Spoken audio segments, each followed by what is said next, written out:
Welcome everyone in the municipality of Strathroy-Caradoc, Monday, December 15th, for our regular council meeting.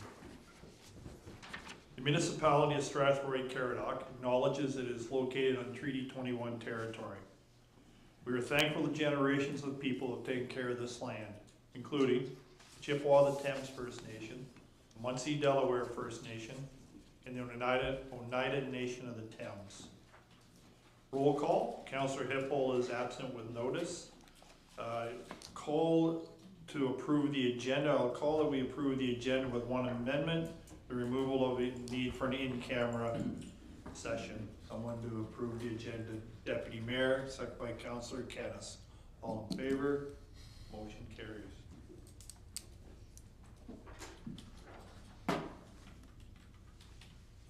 Next up, we have our two delegations this evening. First is our homeless supports of Middlesex County, and we're joined by Joe Windsor, the Director of Human Resources from the County, Human Services, I apologize, Joe.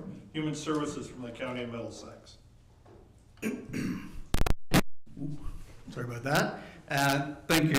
Through the mayor to council, I appreciate that you had us here today, and we're going to be going through some of the homelessness prevention supports that are offered through Middlesex County, including here in Strathroy-Caradoc.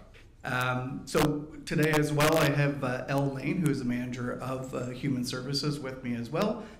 So together we run the Human Services Department for Middlesex County. So I'm going to jump into the presentation here, and Tim has graciously offered to do the switching for me. So if we go to the next slide, Tim. So through the presentation today, we want to talk a little bit about what the programs are, but really kind of help everybody understand what does homelessness look like in rural communities. So there's kind of four categories where homelessness kind of fits in with the experiences. So there's chronic, episodic, transitional, and at risk of homelessness. So chronic, pretty self-explanatory, but it's individuals that have multiple barriers, that have been unsuccessful at maintaining any residences that they may have had. Episodic is their first or second time, could be due to a fire, lack of heat or water in their residence. Typically it's a one and done situation where we're able to help that person find new residences or accommodations that are more sustainable for themselves. Transitional, so this is for individuals that may need support stabilizing prior to moving into their apartment or other living arrangements. And at risk of homelessness. And this is a peak area that is really increasing in Middlesex County as a whole. And what at risk of homelessness includes things like food insecurity, increase in rental amounts, utilities, repairs and maintenance to houses or apartments or homes that they're living in. Then when we talk about visible homelessness versus hidden homelessness, visible, again, probably self-explanatory, is where you can see somebody living unsheltered. And those are the individuals that are living under a tree, in a forest, under a bridge. But then we have a lot of hidden homelessness, and that is what we do see a lot in the county, is individuals living in cars, living in trailers, living on a friend's couch that may not be completely unsheltered, but really they're living in precariously housing situations. Some of the main barriers to what our individuals are facing that are homeless is transportation is a key one. Lack of funding, which also goes along with poor credit checks, so having a hard time finding places that will rent to our individuals. And then in itself, the lack of affordable housing. Rental costs have gone up across the board. It may have been cheaper at one point, maybe living in rural communities, but it is not the same now, and it is expensive everywhere. Go to the next slide, please. So I'm going to talk a little bit about Middlesex County data specifically, and this data is from our point in time count in November 2024. This data is, I would say, is pretty similar to what we are seeing currently. So when we look at the point in time count in itself, that number is only captures individuals that are connected to any of our community partners or to Human Services directly in Middlesex County. So that is only a small number where there are many more people out there that fall in either the at risk of homelessness or precariously housed that may just not have been captured under the PIT count. So in that PIT count, at that time, we have 68 individuals that are living unsheltered, and that is across Middlesex County. And the average age is 39, but we are seeing, as it showed there, is that we are seeing some older seniors that are 71 and older that are being challenged with housing issues as well. Some of the top reasons for homelessness that came out of that report and still are today, so income. So if anybody doesn't know, for anybody that's a single individual on Ontario Works, the maximum they can receive on a monthly basis is $733. $390 is for their shelter, and $343 is for their basic needs. So I don't know about you, but $799 in a month is not a lot to live off of, and so that's where the challenges come when trying to find new housing for a lot of our individuals. We do have access to some rent subsidies, like the Canada-Ontario Housing Benefit, but those subsidies are few and far between and definitely do not meet the need that we have in the county and across Ontario as a whole. When we look at the relationship breakdown, so that's again self-explanatory, and then conflicts with landlords. So those are some of the top reasons why some of the individuals were homeless in the county. Income sources, we are seeing across the board income sources from Ontario Works, Ontario Disability Support Program, CPP, either the regular benefits or CPP disability, EI, and then employment income in itself. Again, everything, the cost of everything is going up. Individuals that are making minimum wage are struggling with keeping and maintaining housing as well. One of the programs that we're very proud of in the county is our Middlesex Accommodations Program. That is we work out of the Countryside Motel, just actually out technically in Adelaide Metcalfe. We have 11 rooms there that we support individuals. It is a Monday to Friday support, but individuals can stay there obviously all the time. It is up to a 2-month stay where we do try to help individuals find housing by that time. Since its inception, we have seen over 250 individuals that we have supported, 77 individuals specifically in 2024, and 65 individuals so far in 2025. But that also includes some of our other supports that, so we do work with other local motels to have individuals stay there as well. The wait list, in the summertime it dips a little bit, but typically we have a consistent wait list for individuals trying to find places to stay and be sheltered for the night. HIFIS, which is the Homeless Homeless Individual and Families Information System. We love our acronyms in our department. If you ever have a question, let me know. So that is a program that we are using to really get our data in a really good place. So our community navigators have access to it, YOU Strathroy, WRC, and CMHA. So when we look at that right now, our current by name data or by name list, so we have 66% of those individuals are male, and the average age right now is about 44. And 35% of those individuals can benefit from supportive housing, which is housing, but just with those extra supports depending on the barriers of that individual. Go to the next slide. So this slide is about what programs are currently being provided by the County of Middlesex, that again across Middlesex County. So we have the 2 community navigators, so Danica Flores and Veronica Newberry are 2 community navigators, and they basically are catch-all. So if individuals need help applying for housing-related benefits, for income-related benefits, they are there to support individuals to help them move along. They do work out of the 5 comprehensive libraries across Middlesex County. The Middlesex Accommodations Program, I'm going to give a little overview of that already. Food insecurity support, so what we are hearing, and I'm not sure if anybody has read the Middlesex London Health Unit report, food insecurity is becoming a huge issue across London and Middlesex. In Middlesex County specifically, we do use our homelessness prevention program dollars to support local food banks and meal programs as we know the numbers are increasing and the need is there. The Paramedic Outreach Program is something that we partnered with Middlesex London Paramedic Services, and they actually go out to the Middlesex Accommodations Program and WRC to give some supports to individuals that are living there for any kind of health-related issues. There's only a small subsection of what they can do, but they do help refer individuals to either the hospital or to their family doctors. Training opportunities, this is something that we are continuing to try to work on, is around education and supports for our community partners, but the public as well, to provide things like bridges of poverty training and other trainings that might be supportive, because some of the situations that some of our community partners are seeing might be out of their scope of knowledge. And then lastly, the big one is our Whatever It Takes Fund, and really that's what it is we are trying to make sure that people stay housed.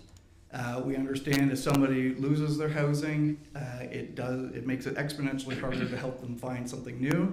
So things like rental arrears, utility arrears, really anything that we can think of that is reasonable and that is actually going to help that person sustain that accommodations, we will try to go above and beyond to help and support those individuals. The other thing is that there's the Middlesex Homeless Action Committee, and I believe it actually came into being from Strathroy-Caradoc. I think it was a Strathroy Homeless Action Committee, and then it was expanded into now the Middlesex County Homeless Action Committee. It is a group of 12 organizations. We meet on a monthly basis. What we do is we review and develop our programs. So what's going on in the community right now, we look at the data from HIFIS, we look at our homelessness prevention program funding, what is the needs and how do we support individuals as they move forward. So, well, winter is here. I don't know if you've been outside. It's a little chilly out today especially.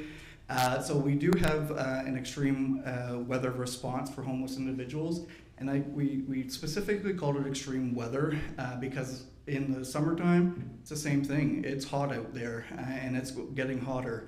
So this process actually kind of covers both winter and summer supports. So what we try to do is to support individuals with individualized wraparound supports. So we identify if there's a need. We reach out to that individual and offer our outreach supports, which is our community navigator and our CMHA worker will go to that individual and provide services and supports there, but we'll invite them into things like maybe a hotel stay for a couple nights just to get them out of the cold, get them connected to resources and support. So it's not that we just say, here's a hotel room, we connect them with CMHA, with YOU, with WRC, with whatever community supports that they need, we try to connect them to there so that it's not just, here's a place to stay and then that's it. We really try to provide those wraparound supports for those individuals.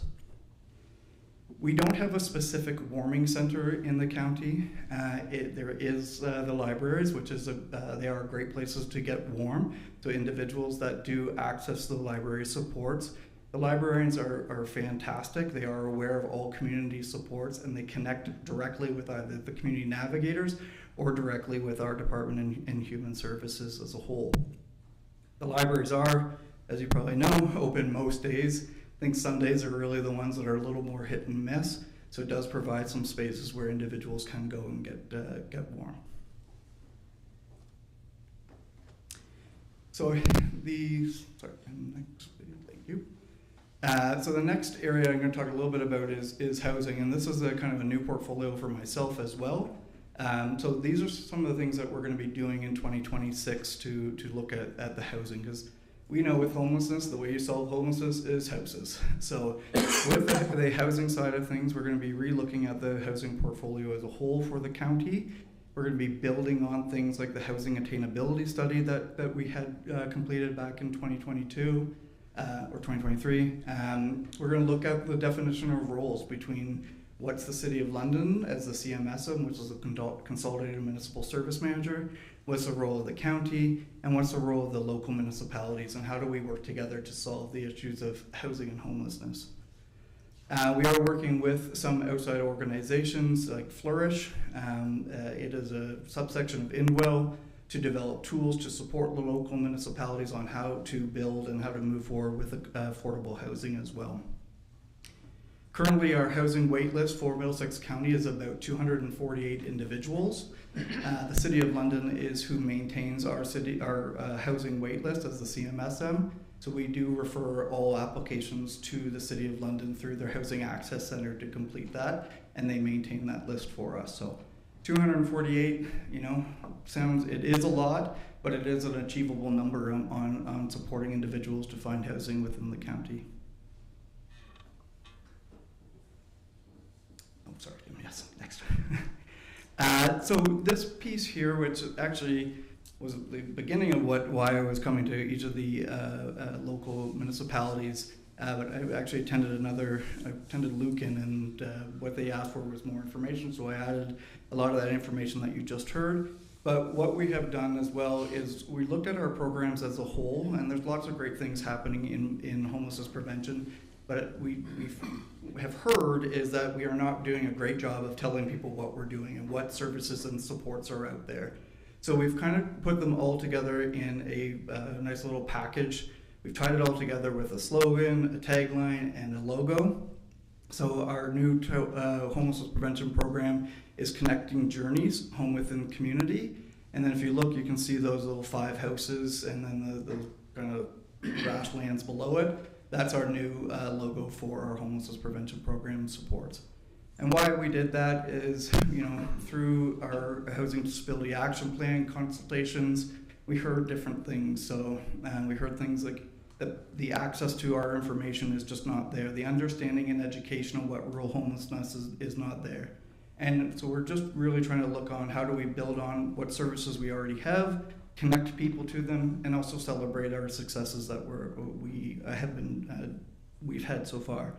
We worked with an organization called the Rural Development Network. They're actually out of Alberta, but they have been fantastic in supporting us to pull this all together.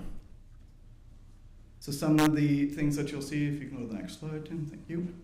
Some of the things that we are updating our middlesex.ca website is you'll see things like the homelessness, housing and homelessness, those 5 houses, again, it's going to be our logo. We, again, are looking at using the logo and taglines of different things. You'll see it's a little bit of a different color compared to the rest of the website. Increasing and changing our language. Education is going to be a key part of the website in itself. We're going to be adding myths and facts of rural homelessness, and then just overall usability. We trying to reorganize it to make it easier for people to navigate, because we all know websites sometimes are hard to find things. And so at any point, if you have any feedback, please let me know, because we definitely want to make sure it's easy for the end user.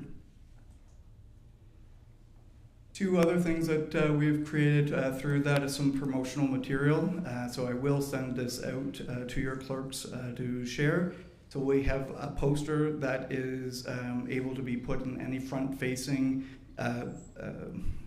resident places, as well as any kind of community hubs. The poster on there does basically show like we can help. We're here to help individuals. We have updated a new email address, so it's outreach@middlesex.ca, just to again try to make it an easy way for individuals. So this is twofold. The promotion material is for residents that might have seen somebody that might be homeless or need supports, but it's also there for individuals that are homeless or at risk of homeless. So we wanted to kind of have it at both angles so that people know where to go. So there's a QR code there, the website, the email address, and our phone number is there as well. We are also getting some postcards created that we can put throughout the libraries and throughout any community partners and organizations that would like to share it as well. So this page is just, again, to share our contact information. So our website, so middlesex.ca, Human Services, the community navigators, we again changed our phone number so that it's just one generic phone number instead of having to dial into the county and then another extension. Their email address, community navigator at Middlesex, our Human Services contact information. And again, as I mentioned, that we have the new outreach supports, direct lines to the phone number and then the direct email as well.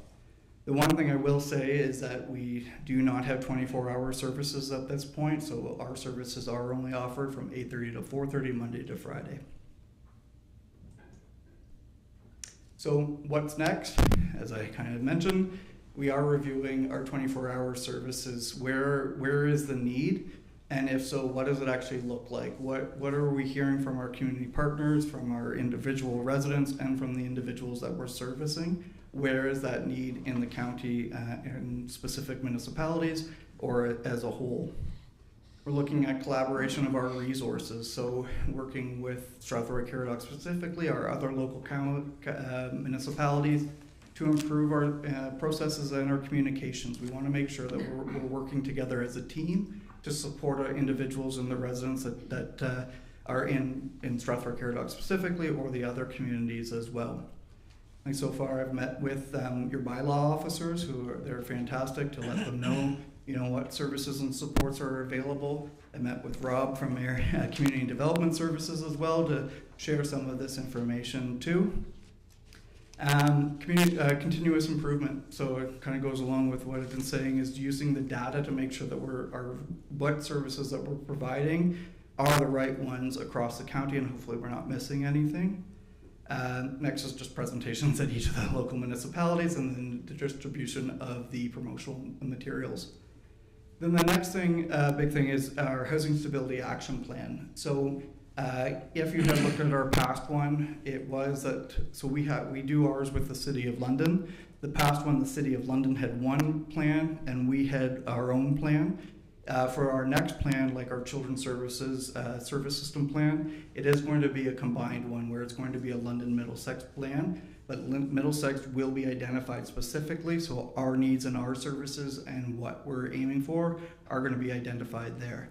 So the plan in itself is completed, but what we are going to be doing is having some community open houses in early 2026 to show the communities and say, are we hitting the mark? Is this what people need, what they see? Are we on the right path? So then we can submit that plan to the province by May 2026. And that is all I have in my presentation, but I'm available for any questions. Thank you, Joe. Any questions for any members of council? Councillor Kennis. I've always felt that to maintain enthusiasm for a cause, those involved have to feel there's progress being made. And so I guess my question is, do you feel you're winning the battle here? That's a great question. And when we look at our neighboring communities, like the City of London that has a larger homelessness population, I feel that we have been doing in the last couple of years in the rural communities, I do feel like we have been making a great impacts. When I talk to community partners and we have our MHAC meetings, one of our first conversations is, all right, who's sleeping outside? Who are we seeing that's not being supported? And the numbers are very, very small, I would say. We do have a few individuals that we are very aware of, but they are individuals that have high barriers that, that's one of the things for the housing side of things, is really deciding, okay, we need supportive housing out here. What does that really look like? We are working with organizations like United Way to create some more housing opportunities, but we really want to define what is our housing needs out here. So I would say yes, I feel like, over the past couple of years, I feel like there definitely has been some inroads in the housing and homelessness. And I'm excited about what's going to happen in 2026 and beyond. So, any other comments? Just one for me, Joe. Thank you. This is an important file, especially on days like today. And I know there's a lot of, not misinformation, but confusion as to who does what. So appreciate that. And the county is very modest because the county was actually the first with the hub. And I know the City of London likes to take credit for that, but the motel program was actually the first hub program because it does have the support. So thank you very much for everything. Really appreciate it. Thank you. No problem. Thank you. Thanks for having us. Yep.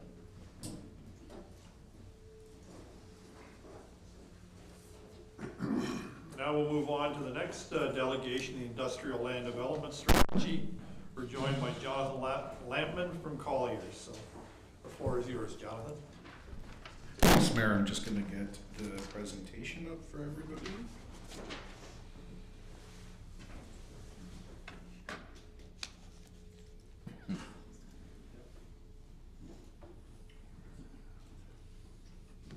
Shorter than 43 pages.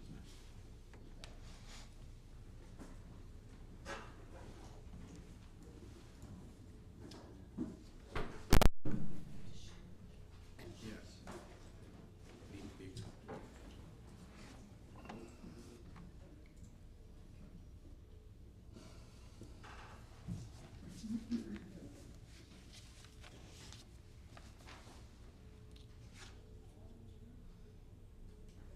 Awesome. Okay. Apologies for that. Okay. So, thank you for having me here tonight. Obviously here to present the Industrial Land Strategy Report. With me tonight online, you may not be able to see him, is Surya Palakul, a colleague of mine that's been instrumental in helping with this strategy. So with that, set a bit of an agenda for tonight. So overview current state of industrial land supply within the municipality, objectives and methodology that we applied as we went through the study, followed by the preliminary market analysis that we did, demographics and so on, site selection methodology, the options that we brought forward, which you'll see in the report as well as tonight, followed by the stakeholder consultations and some of the feedback we received, the qualitative evaluation, our recommendation, the roadmap, and then conclusion and next steps moving forward. So, the project overview and current state. So, the work captured in this report was motivated by the municipality of Strathroy-Caradoc, obviously. The initiative aims to address the growing demand for employment lands in the region, driven by the rise in population, obviously. So, Colliers was engaged to deliver this comprehensive strategy that identified the current and future industrial lands, evaluated the market conditions, and outliers and actionable steps for the implementation over the next 10 to 15 years. So what you'll see up in the top right corner might be a little small, but what you'll see is the available land supply per area, what is left, and then further below that, you're gonna see the settlement area, and then just identifying areas where there is land.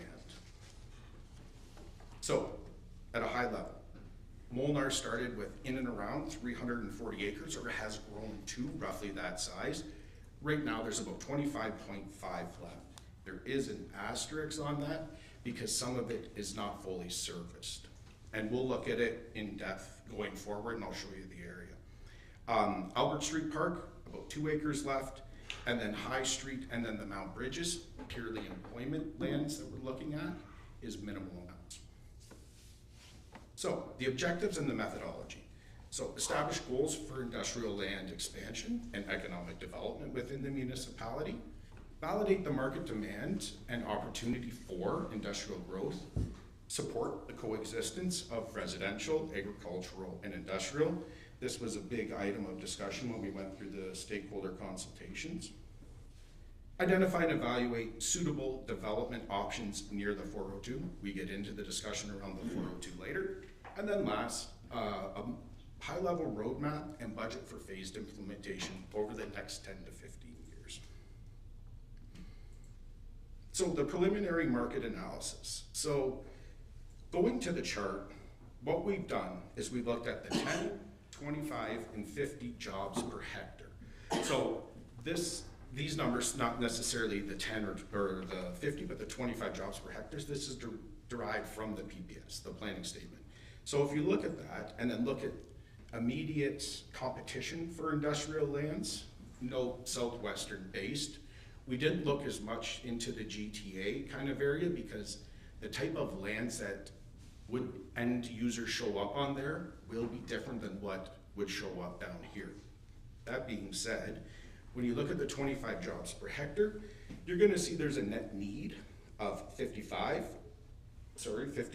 for Sarnia, approximately 4,558 for London, 614 for St. Thomas.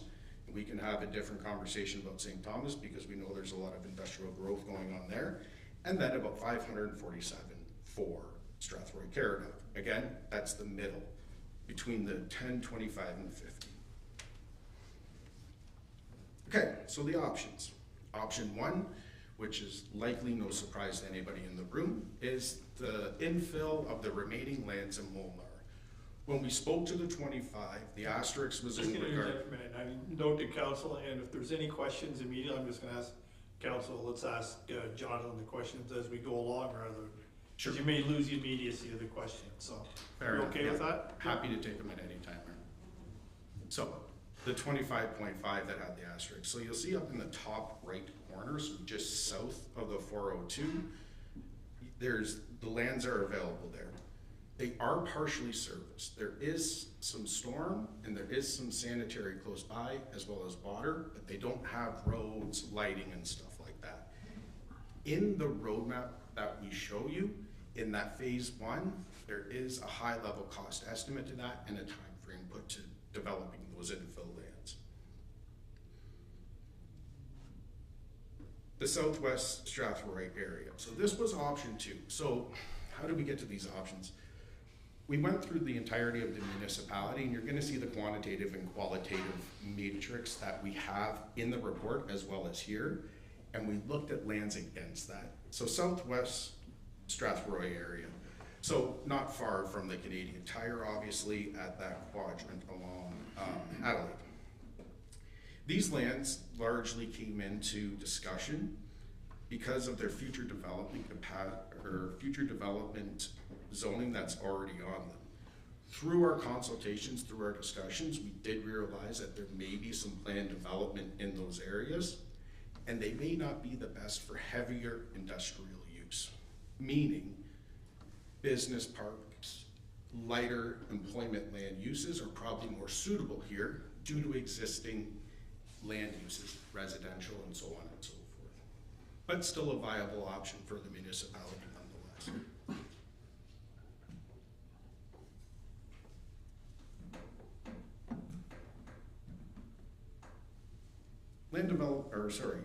Option 3. So the Glendon Drive corridor area. The area basically running on Glendon Drive up until the 402.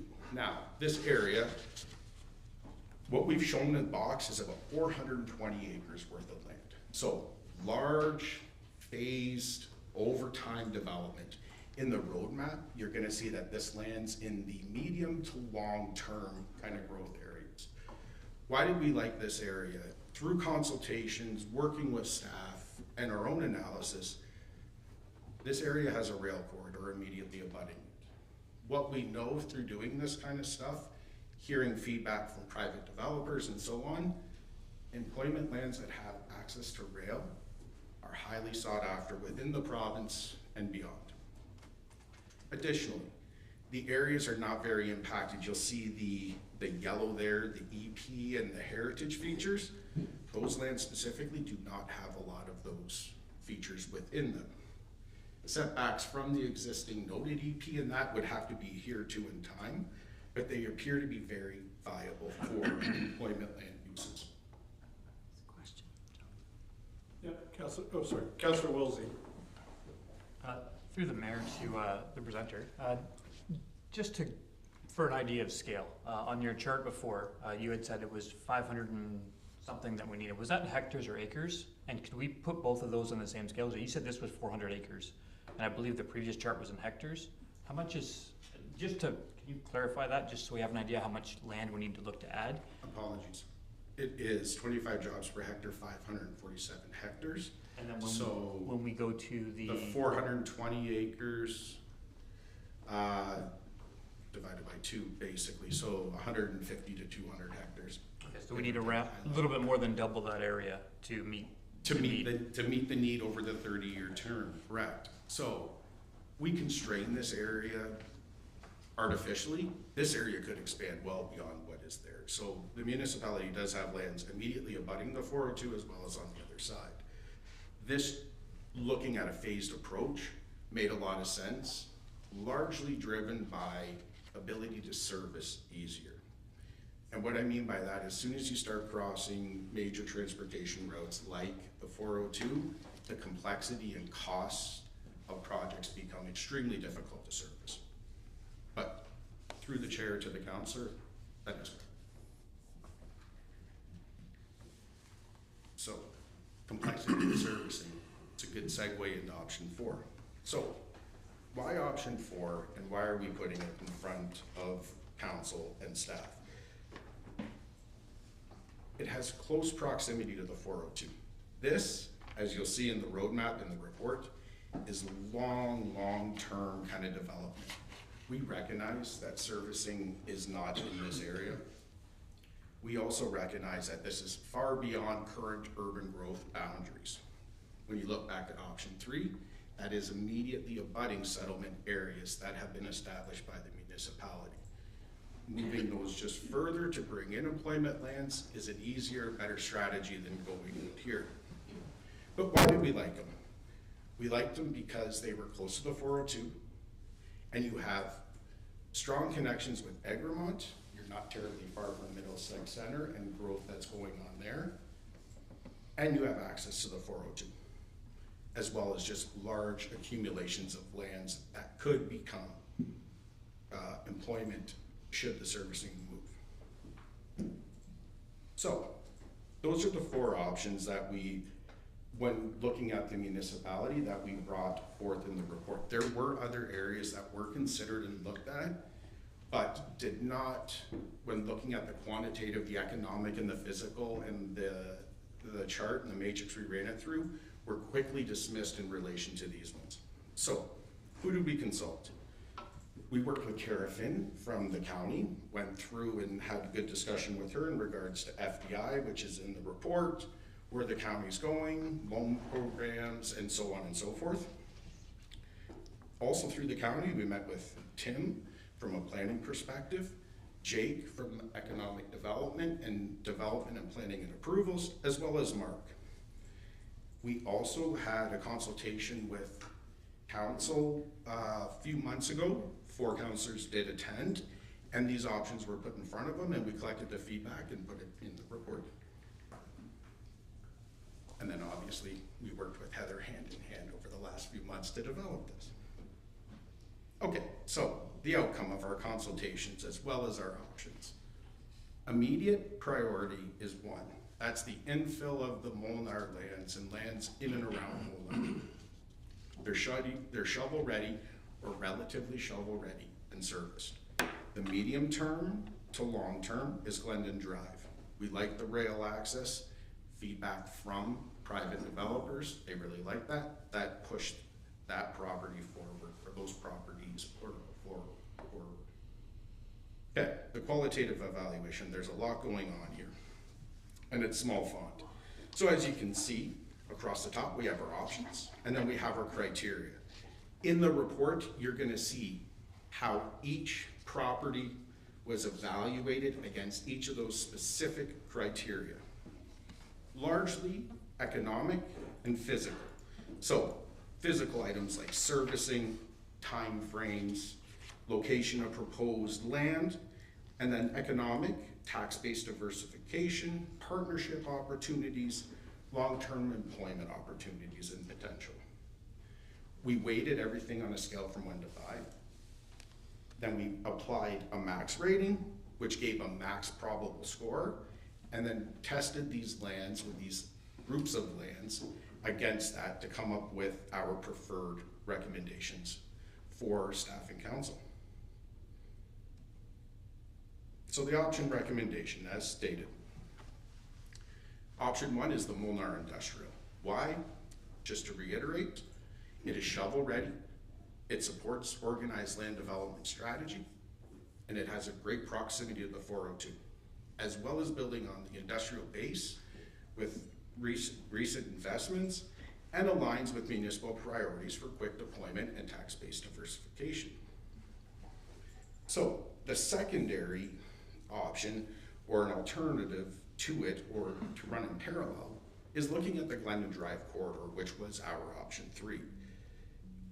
Why this comes forward is because there will be a protracted planning, public information, consultation type processes should council decide to move that way.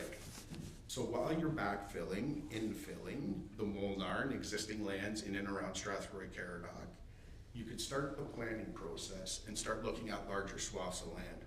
What we know from the industry, from the market, is that there is not an abundance of what they call large shovel-ready sites, where you're looking at hundreds of acres of land.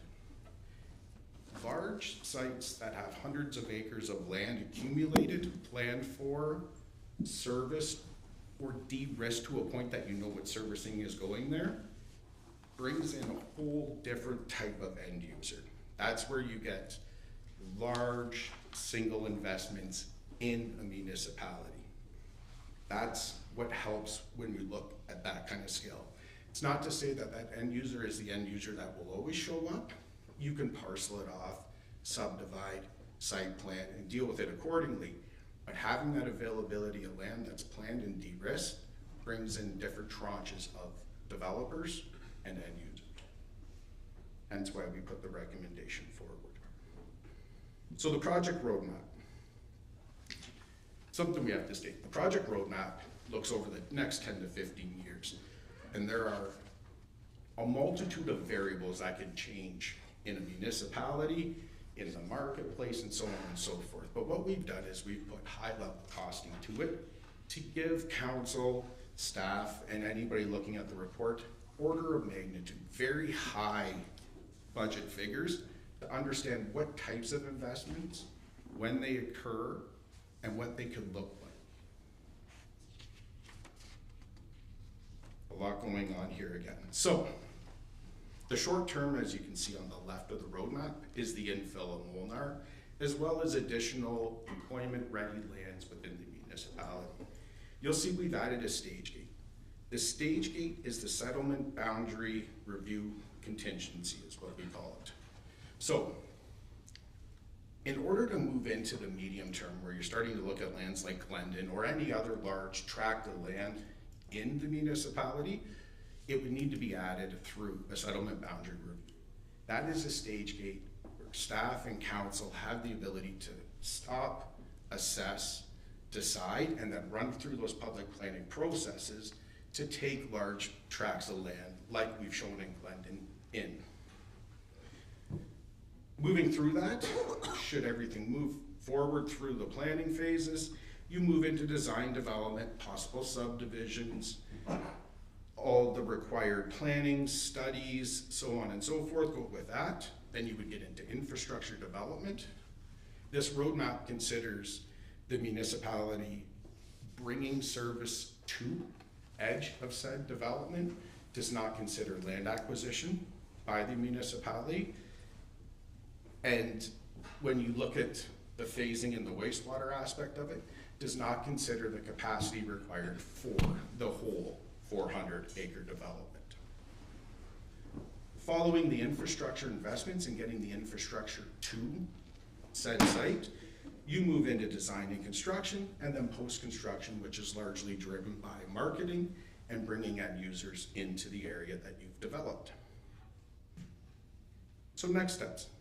Again, near term, Molnar Industrial Park, land valuations, complete servicing to the remaining lands to open them up, procure and instruct the site services, and then market the lands.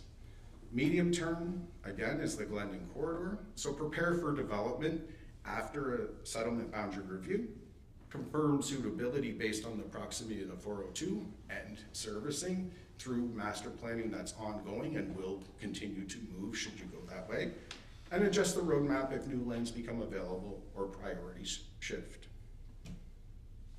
Standard limitations. That's Surrey's contact number. With that, I will open the floor to questions. Any questions from members? Councillor Brandon. Thank you, Your Worship. Thank you very much for this. It's very enlightening, especially after we had our previous session together. I guess I'm going to ask the same question here in open council I did maybe in that meeting as well. In that this is, of course, taking a look at the acquisition of industrial lands within our existing municipal borders. However, in all likelihood, and I don't have a crystal ball, in the medium to long term, 10 to 15 years, we might have another round of municipal amalgamation. And there are lands proximate to the Molnar Industrial Park that would be ripe for industrial development in an amalgamated Strathroy-Caradoc, Adelaide Metcalfe, if you will. I can't call it SCAM, scam, but anyway, be that as it may. So this is a very interesting report, but one of the things that may change will be the provincial government giving another round of amalgamations, which then makes this document a little bit moot, because then everything changes if we're looking at amalgamating with Adelaide Metcalfe. So I guess, and I won't be around, you know, I won't be on council anymore, but I'm just noting that this is an interesting document in terms of our existing municipal boundaries, but I'm going to predict that before we even get into the medium-term planning and feasibility of this, we might end up having a provincial government that comes along and says, we're going to do some amalgamations now, and that changes everything. So I just thought I'd say that out loud, because I really do think that before we get into 10, 15, 20 years from now, we're going to be looking at a municipality that has different boundaries, and that's going to change everything. So have you heard anything in your planning with your colleagues of another round of municipal amalgamation and how that will affect things locally? Through the mayor to the councillor, I have not. If I had that crystal ball, we would be sought after by every municipality all the time, and I wouldn't have time to present to council. That I don't know. But what I do know is that there's a strong push in the province for municipal service corps. Not necessarily amalgamation, not necessarily land takings and annexation and then those types of things, but there is a push in the province for municipalities to look at their servicing in a more regional way. In the report that we presented to council, there is discussion on partnerships, and there is consideration of things like that could drive costs down and make this more feasible. But to answer your question, no, I don't know if amalgamations are coming. Councillor Pelkman, and Councillor Pelkman, and Councillor Wilsey. Yes, thank you. Through the mayor, I guess, to probably Director Lalonde.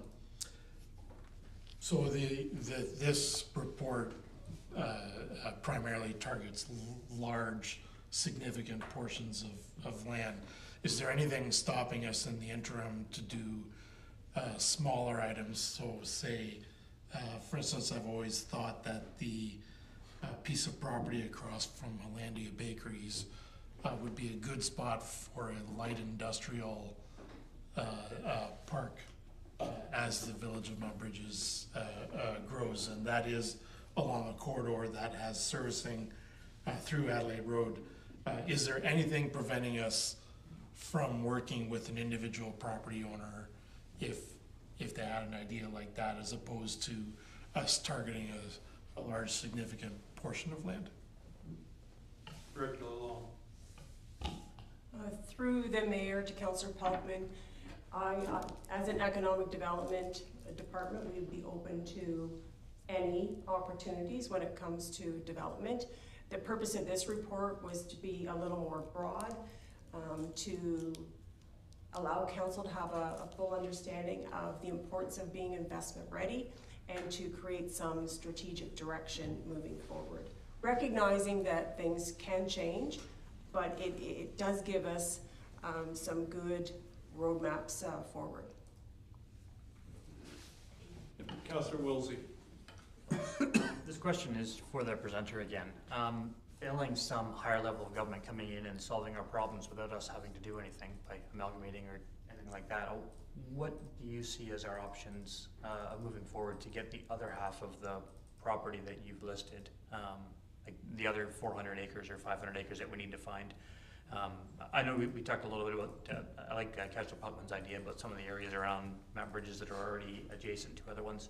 Do you think we have enough area around to fill that void, or we need to look at a park that will be expandable by at least 50% to meet our goal in the next 10 to 15 years?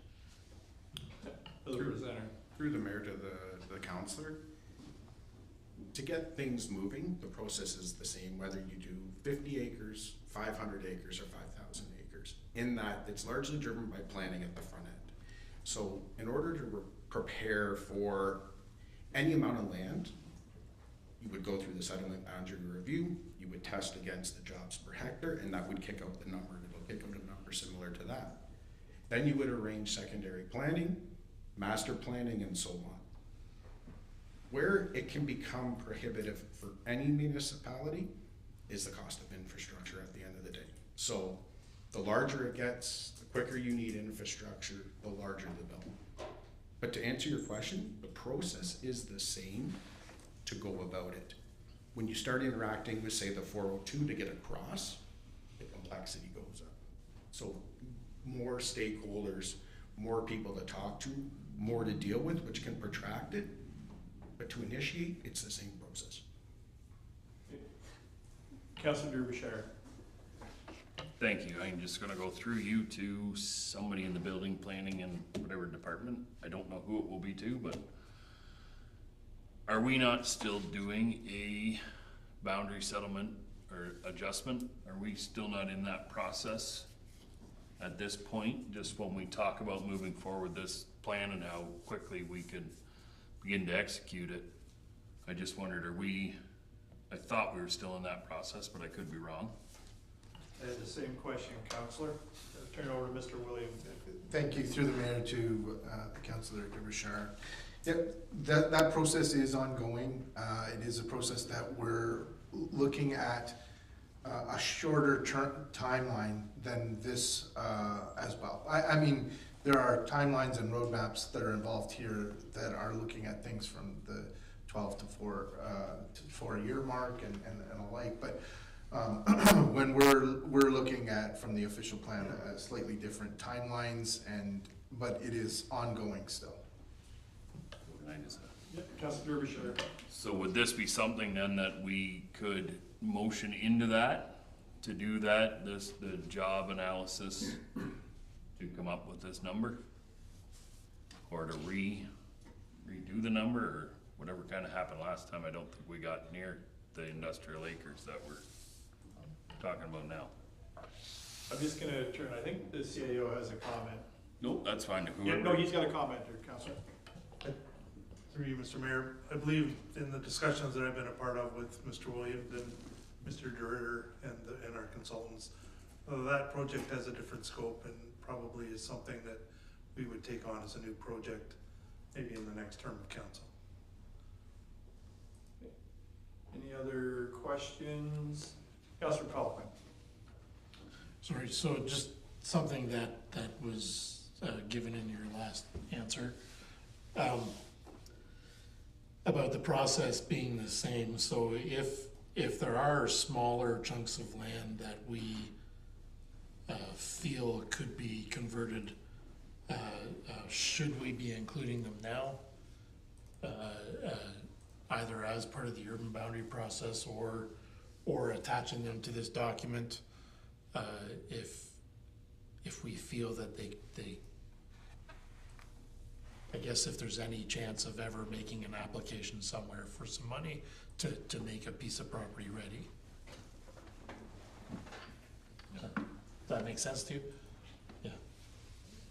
Yeah, to you, Jonathan. Through the mayor,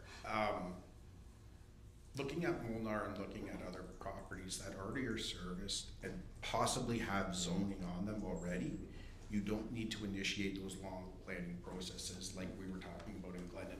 I just want to make that differentiator. That being said, there's other lands that we did see, smaller tracts within the municipality that are ready to go. Maybe the market hasn't responded to them, maybe there's demolition required on them, maybe there's a plethora of things. That being said, infrastructure's in place, zoning's in place, municipalities really done it.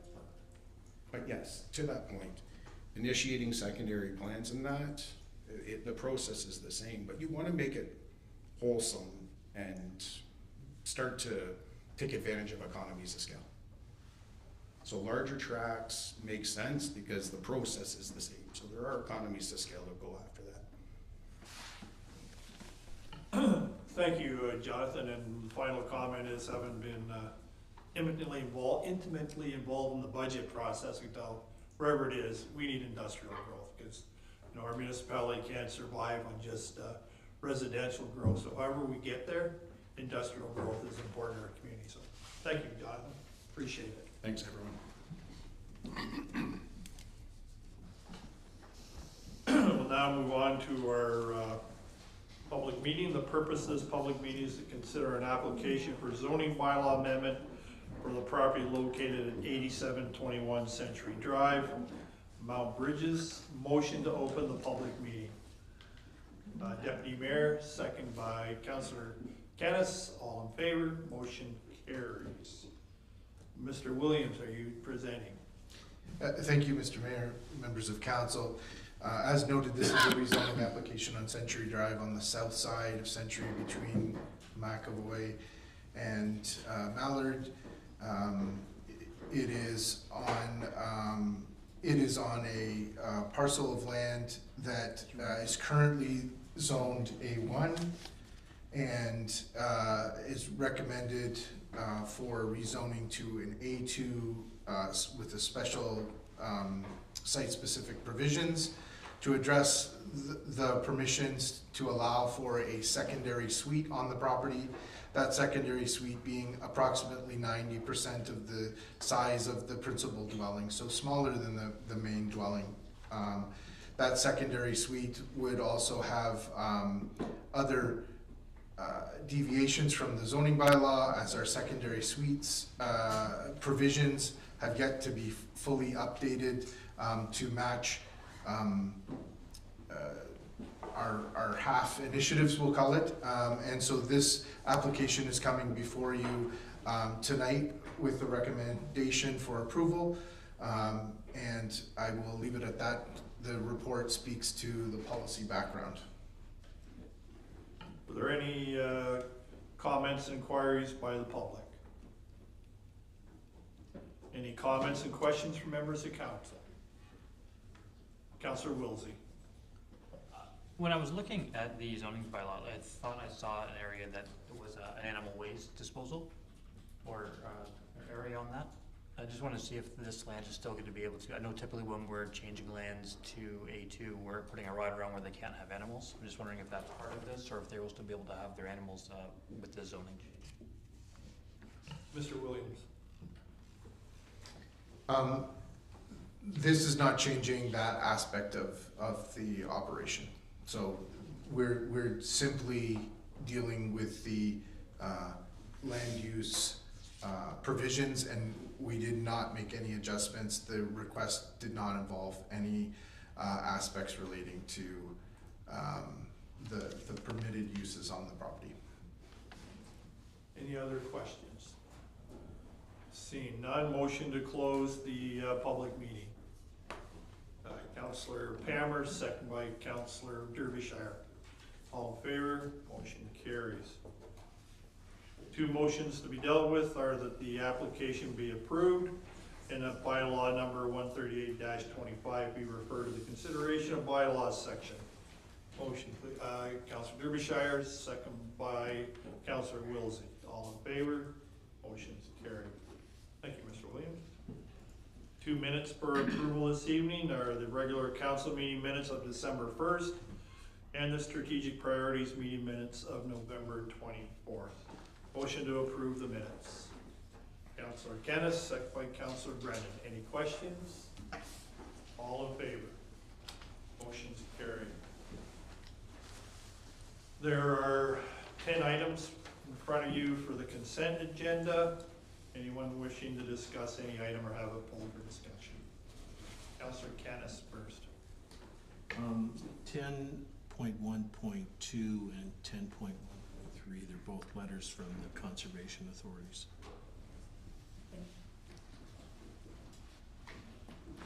Councillor Derbyshire, you had one. 10.2.2. Okay. That being said, motion to approve the, I'm sorry, Greg, I apologize. I was just waiting. 10.2.3, the financial update. Yep.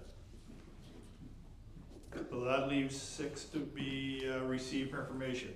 Motion to receive the other 6 for information. Councillor Palmer, second by Councillor Palkman. All in favor? Motion's carried. Councillor Kennis, you have 10.1.2 and 10.1.3. Yeah, I just wanted to talk on this one for a second and perhaps look for council to send a letter as suggested in one of the Lower Thames Conservation Authority submission. I mentioned last meeting that Bill 68 had been approved to and had received royal assent to amalgamate, I think it's the 30-some conservation authorities into 7 or 8 in the province, and the ones that we're involved in, primarily the St. Clair and the Lower Thames, to be part of what's going to be called the Lake Erie Conservation Authority, which will take in, from what I understand, 4 million people, and include cities like Guelph and Kitchener, Waterloo, London, Windsor.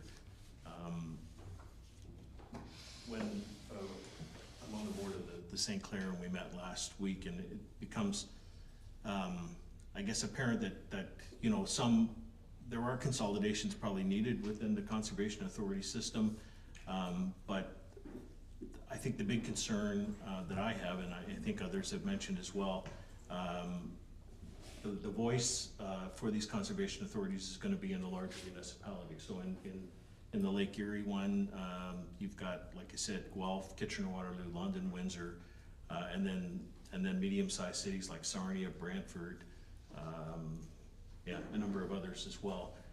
And the board of the new authority will be, I think, 12 people versus an authority board now for the St. Clair, which is made up of about 20 people, and representatives from smaller rural communities.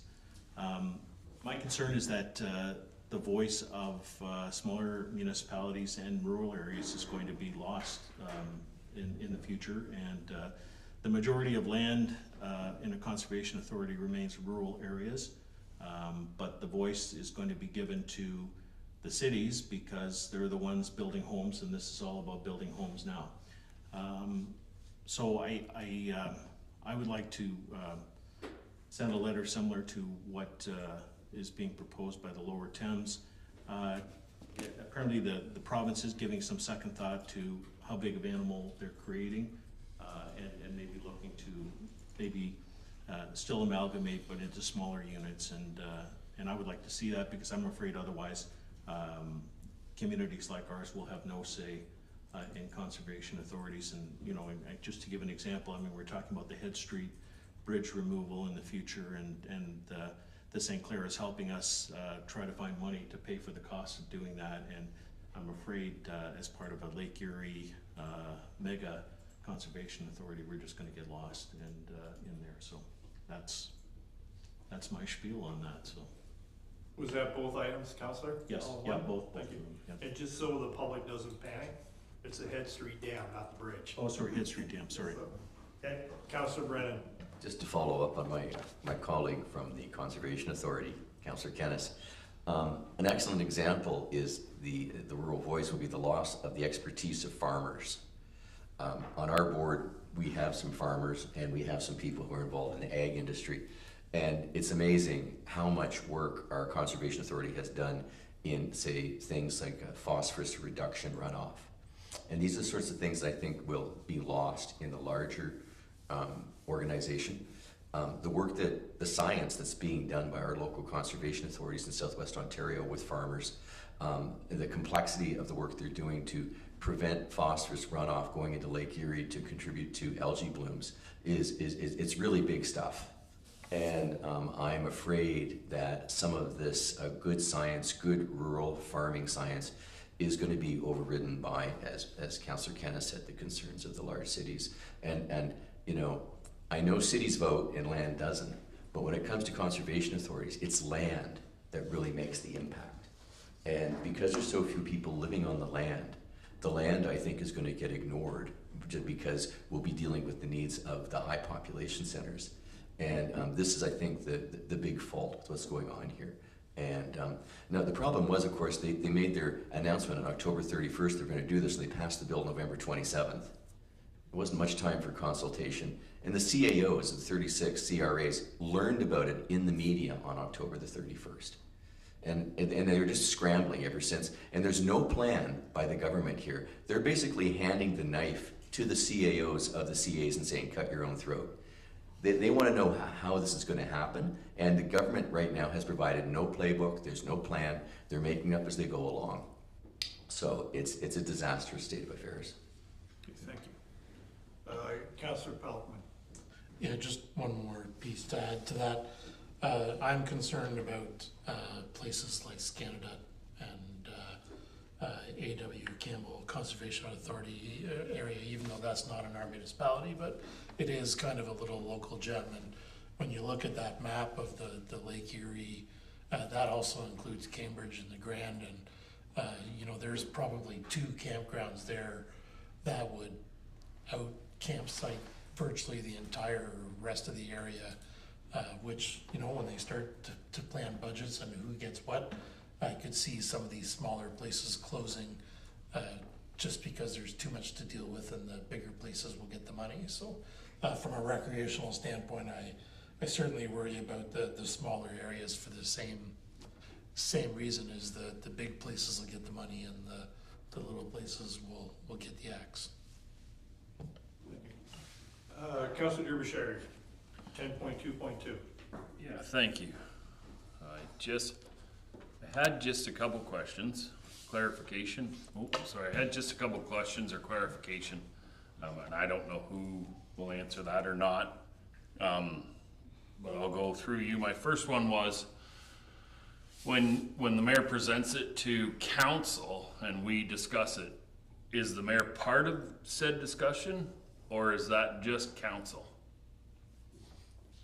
I looked I looked into that, Councillor Derbyshire. There's nothing in the act that precludes the mayor from participating in nor voting. I did look for that if we find greater clarity. That was a question I had too. What it does do is part of the finance committee, that the finance committee will have to elect a chair. But I did have that question myself, Councillor, and I could find nothing in the act that precluded the mayor or the head of council from being part of the discussions. Yeah, go ahead, Councillor. I got just 2 more. So Yep. With that being said, is it going to council or the finance committee? And I know we sit as a whole, but that's 2 separate things. If it's going to the finance committee, it would just be for discussion. If it's going to council, then it goes as part of this process. So I think the clarification should be made who is the next step. Yeah. So the next step will be the same as it's always been, goes to the finance committee, and then it goes to council for final ratification. But Director Dakin, if I'm saying it wrong, just jump right in, but it is going to the finance committee. Through the chair to the chair and Councillor Derbyshire, my understanding is a little different in that I believe the mayor presents it to council. Council then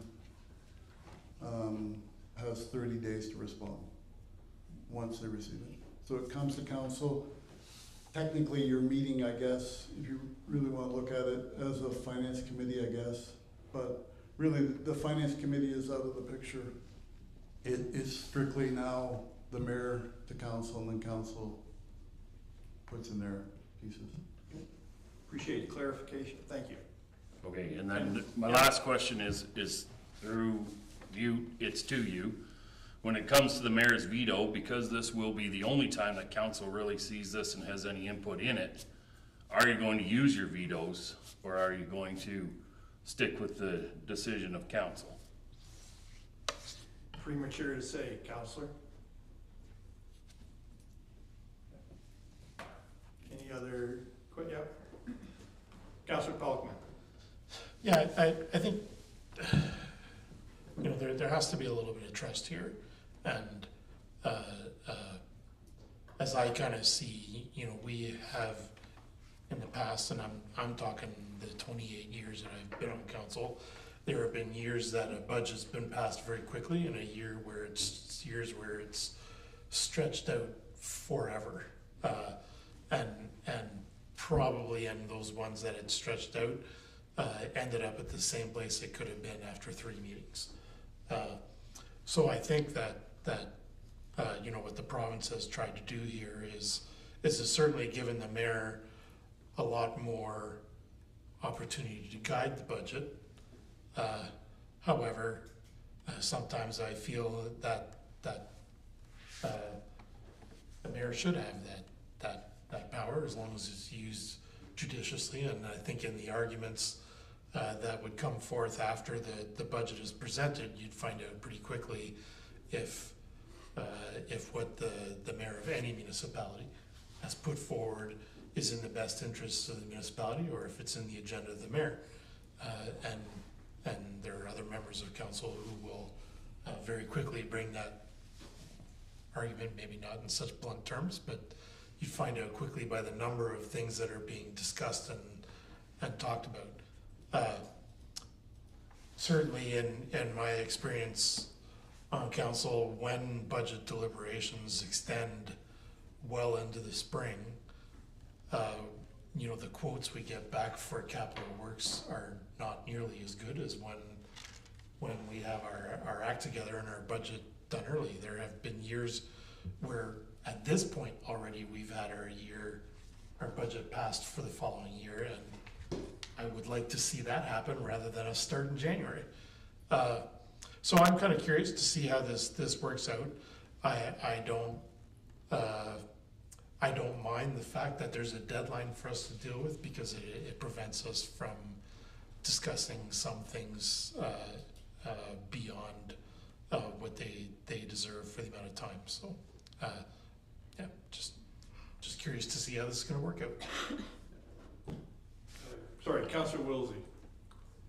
And just looking forward and just comparing this to to the last term of council and all the budgets we've had, as far as council as a whole, we've made very few changes to anything operational. The largest discussions we've had have basically been going around in circles on capital. So, like, just case in point, our operations budget last year, I think it was like a $20-something million budget, and it came to council after staff got the tax increase that we were looking for. And I think we passed that budget in like 5 or 10 minutes with almost zero discussion. We spent a lot of time on capital, which ended up not changing either, so it may not be a bad thing. If council doesn't have the will to change anything and go down into it, then this might be the better way to go, and we'll just save time. Councillor Brennan. Yeah, as far as the likelihood of a mayoral veto being used, I'd say it's extremely low, just my opinion, because in all my years on council, I've never seen the mayor on the short end of a budget vote. I've never seen a mayor vote against budget. He's always voted with the majority. And I think it's unlikely that we'd get a situation where you'd have the mayor in a minority situation and the majority of council trying to ram a budget through. I think the only time that would probably become an issue would be the final number. You know, if we want the final number to be a 4.9 or a 5.1 or something like that, I think we're gonna have to look for flexibility on finding out that final number in terms of the total increase. But I've never seen a situation where the mayor and the majority of council were not voting together. So, just an observation. Yep, Councillor Bashir. Thank you, and I appreciate everything everyone's saying. I guess when I look at it here, I just see it as, it is a thing that council has not been part of, the finance committee has not been a part of. We're gonna get one look at it. That's essentially what we're getting. So, it would be different, I would think, had we been included as finance committee to have a discussion about what's going forward. You know, since the day I got in, all I was told was, the budget's the most important thing you're gonna do because it sets you up for the whole year. Well, if we're not included in it, unless you can get a 2/3 majority vote to overturn it, then really and truly, it's not really a discussion, you're not really having any input into it. So, that's the way I see it. I could be wrong, this could be the greatest thing, but what this has done is taken council out of it. Councillor Wilsey, you want to discuss 10.2.3? Yeah, I had a couple questions on the operations and a couple on capital. So assuming they'll both go to the Director of Finance through you. The first one is, why is the Treasurer the only department that's at 95% of the budget spent 2/3 of or 3/4 of the way through the year? Because it's at 95% allocation on the Excel sheet that's put in for the operating to actual. Through the chair to Councillor Wilsey, so if you recall, finance is where we sort of have all of our grants, and so like for instance, the conservation authorities, it's sort of the catch-all one that doesn't sort of fit any other department. So a lot of those have already been spent, and that's why you're seeing that. Okay, so we don't expect that to go over that much. It's going to stay. Okay. And that's fine. The other question is, it involves Treasury as well, but it's together with your report you put out. Your report said that the $295,000 from the WSIB refund was going to go to reserves, but we had a report from HR earlier this year where it said that $295,000 was going to cover the cost of the non-union salary increases. Can you confirm if we got 2 WSIB refunds, or if this is going into reserves and then right back out to cover the salary increases of the non-union wages? Through the chair to Councillor Wilsey, so it's yes on both. We did receive 2 checks, and so the first one will go into reserve and then be allocated back to the proper process, so it flows through the proper, because we're not using the whole amount. So move it in, show it as income, go to reserve, and then come back to the expense side. But yes, we did receive two WSIB refunds. And just as a follow-up for that answer, the total of the 2 WSIB were like somewhere between 500,000 to 600,000. Yep. Because one was 260 and one's 295.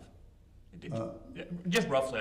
I'm not trying to go deep. I just want to make sure that I'm reading that right. Counselor, could you just repeat the number you said? I'm just going from memory. The report here says 295, but I believe the one from your report was like 260 something. There was 2 checks as the director. The first was 260, I think, and the most recent one was. Okay, so it is a $500,000 to $600,000 account. Okay, that's all I was trying to get to.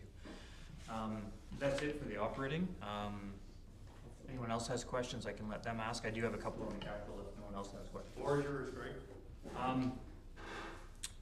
Wondering on the capital update, why is the police station on there as a $9 million approved capital project out? It was only a placeholder, and we talked about this in the spring. We're going to remove that from the approved list of projects. I'm just wondering why it's still there, or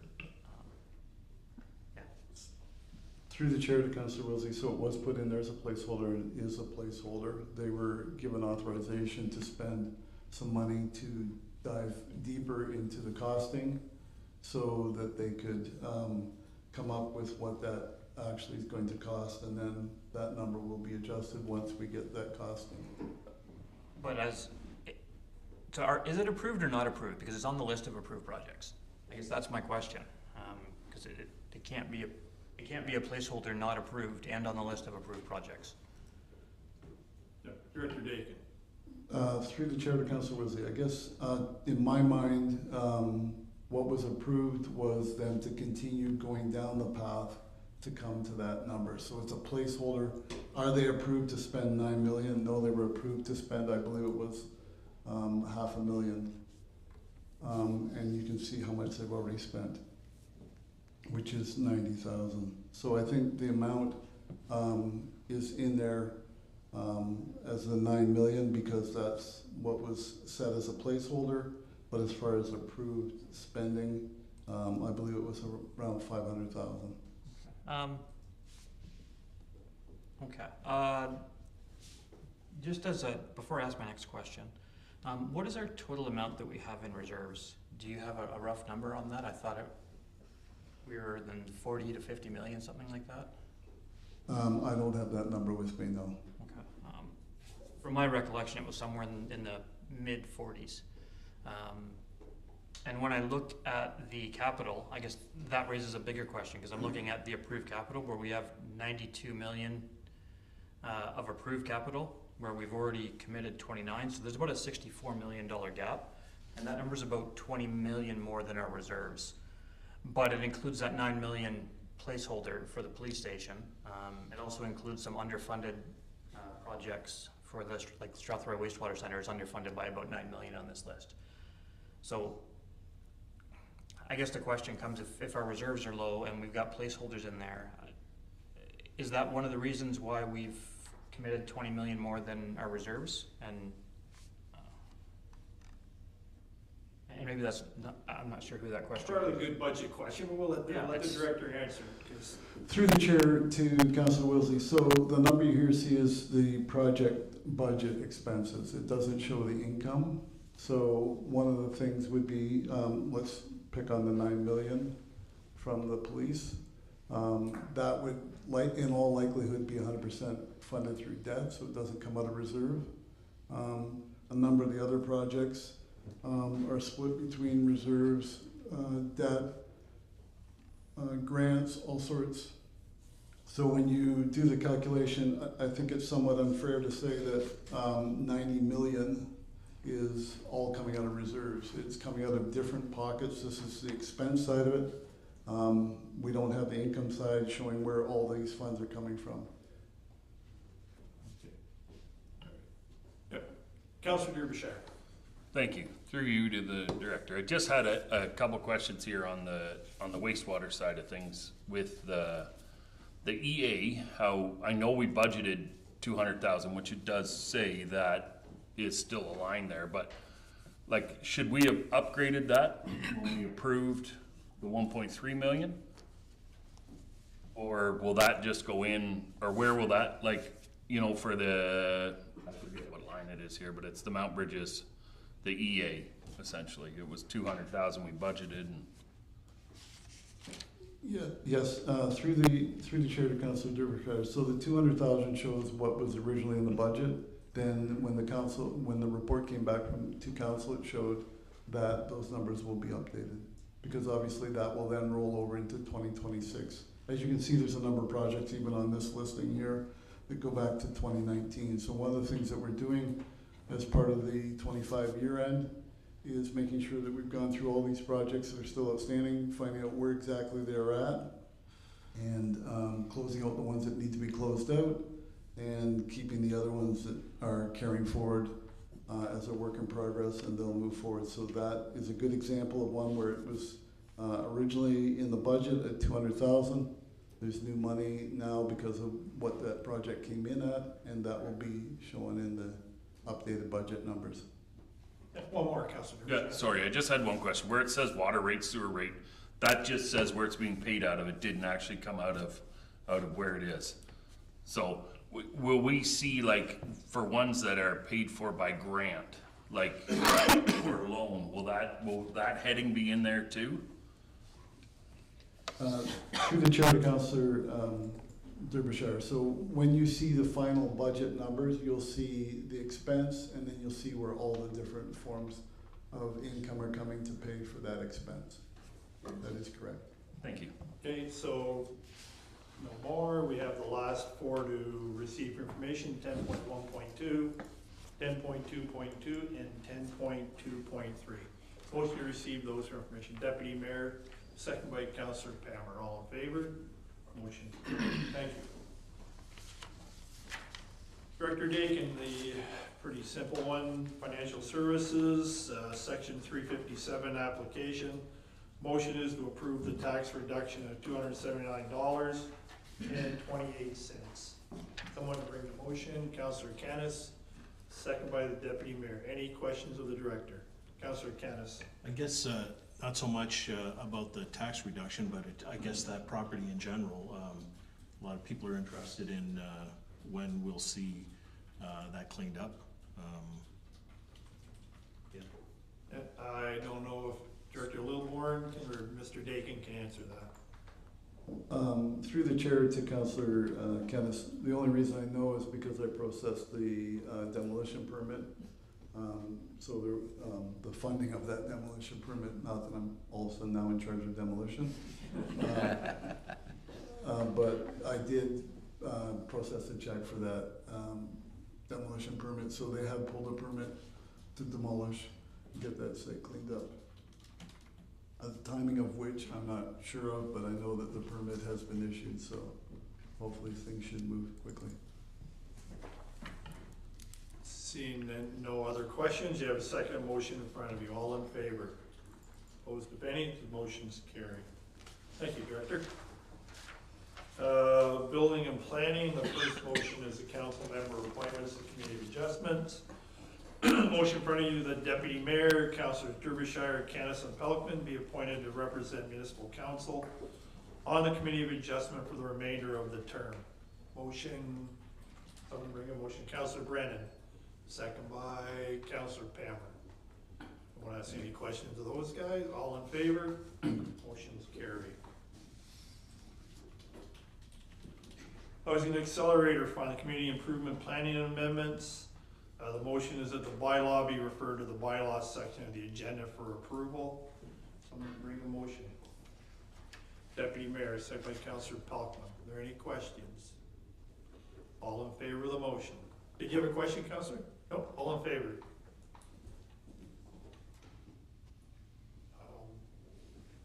118 Scott Street, the site alteration agreement. Motion that the bylaw be referred to the bylaws section of the agenda for approval. Someone to bring a motion. Councillor Wilsey, second by Councillor Canis. Are there any questions? All in favor? Motion's carried. Community Services, Tri-Township Arena second design option. I'm going to vacate my seat and I'm going to ask the Deputy Mayor to come up because I wish to make a motion, so don't read all my notes there, Deputy Mayor. I'll just adjourn this at the end, Dave. Yeah, you can just, we'll go home. It's Christmas time. That was my cool look.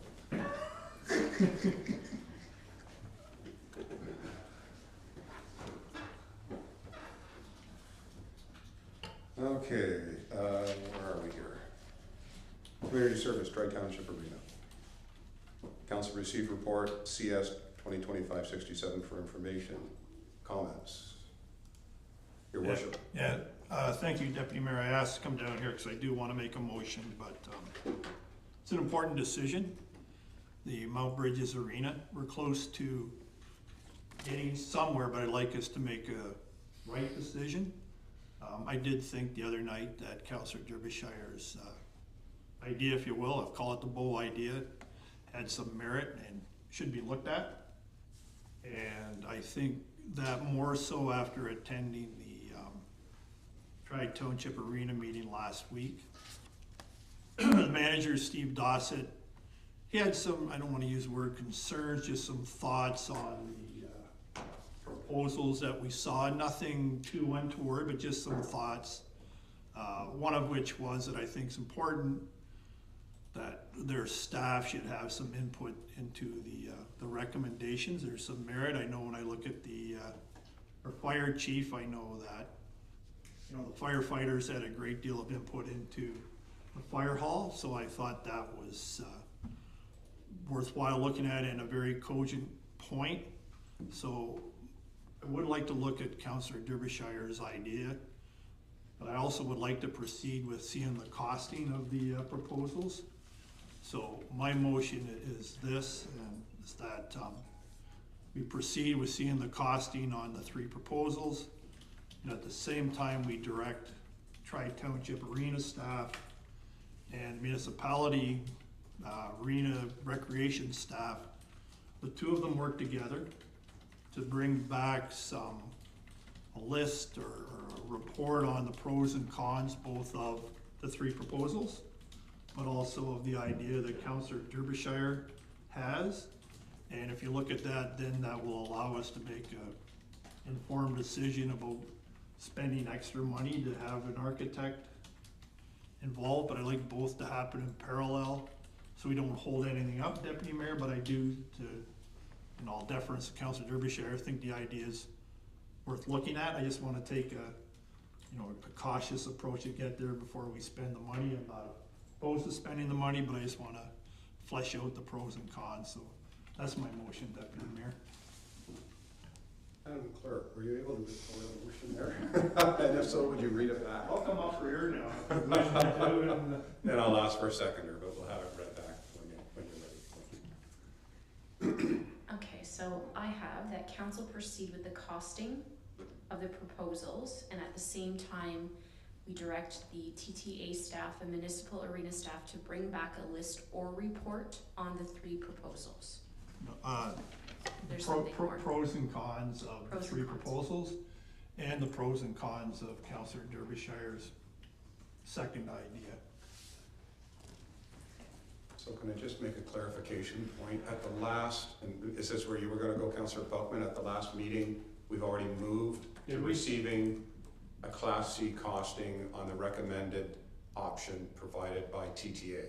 So that's already coming forth. Okay, I just want to ensure it wasn't held up, so that's fine. Yeah, so I mean, that's already on the path forward. We're nothing in this motion, from what I heard, was to change it. So I'm just asking you to narrow the thought process down. It seems to me that your request is to have our staff engage with Tri-Township Arena staff to evaluate and report back to council the viability of The three proposals for costing and the viability of, sorry, Councillor, the only idea I call is Councillor Derbyshire's idea or a secondary proposal, if you will.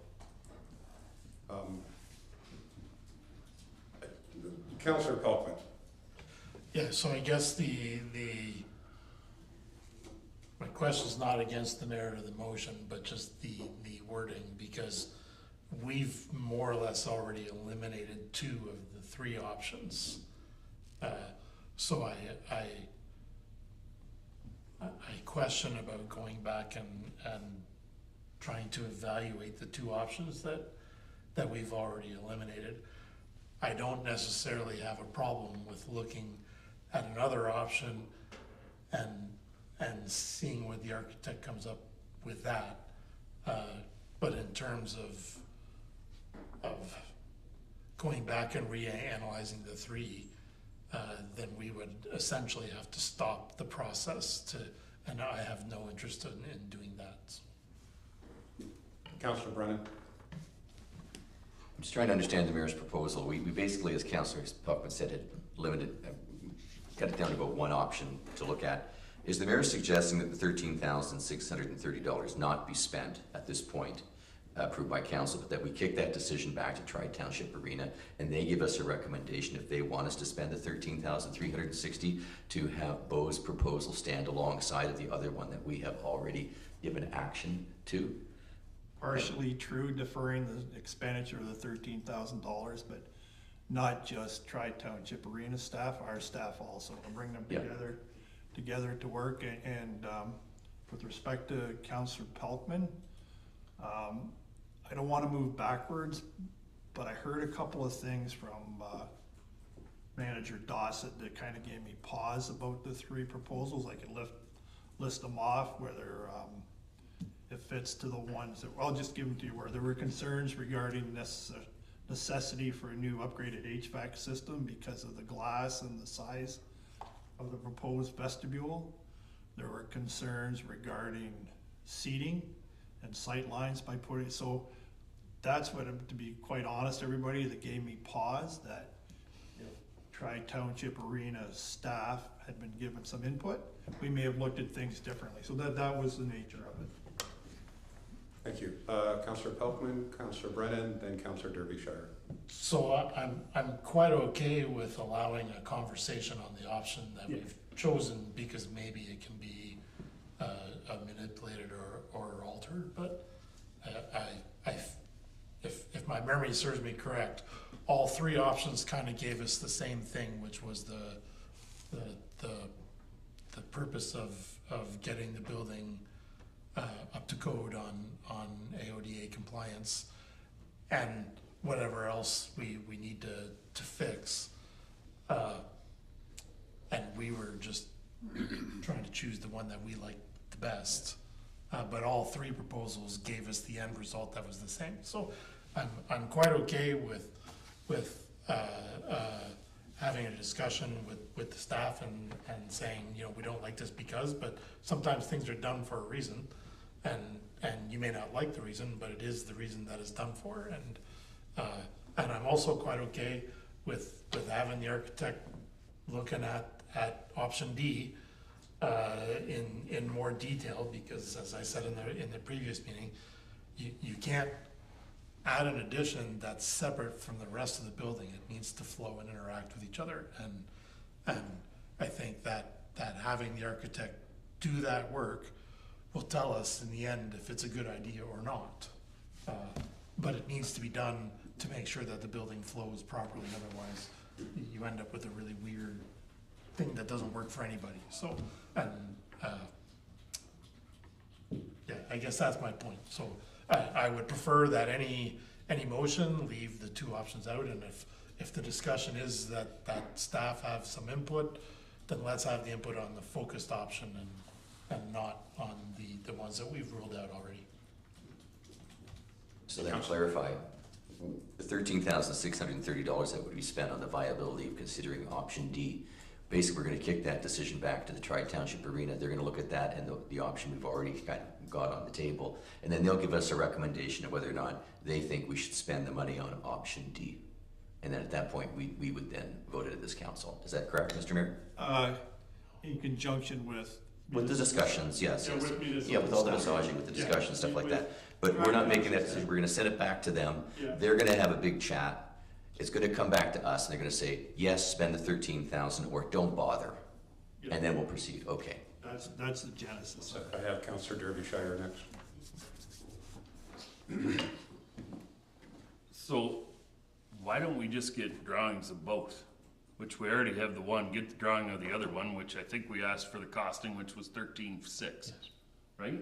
I like, let's just spend the 13,600, then you have both options. If you don't wanna do that, then vote that down, but to keep sending it back to staff to review 100 options or this or that, like, all the end does is go for a drive to Ilderton. That's exactly what they did. They added 80 feet to the end and 100 to the width, and that's the arena. They got a heated area, they got this.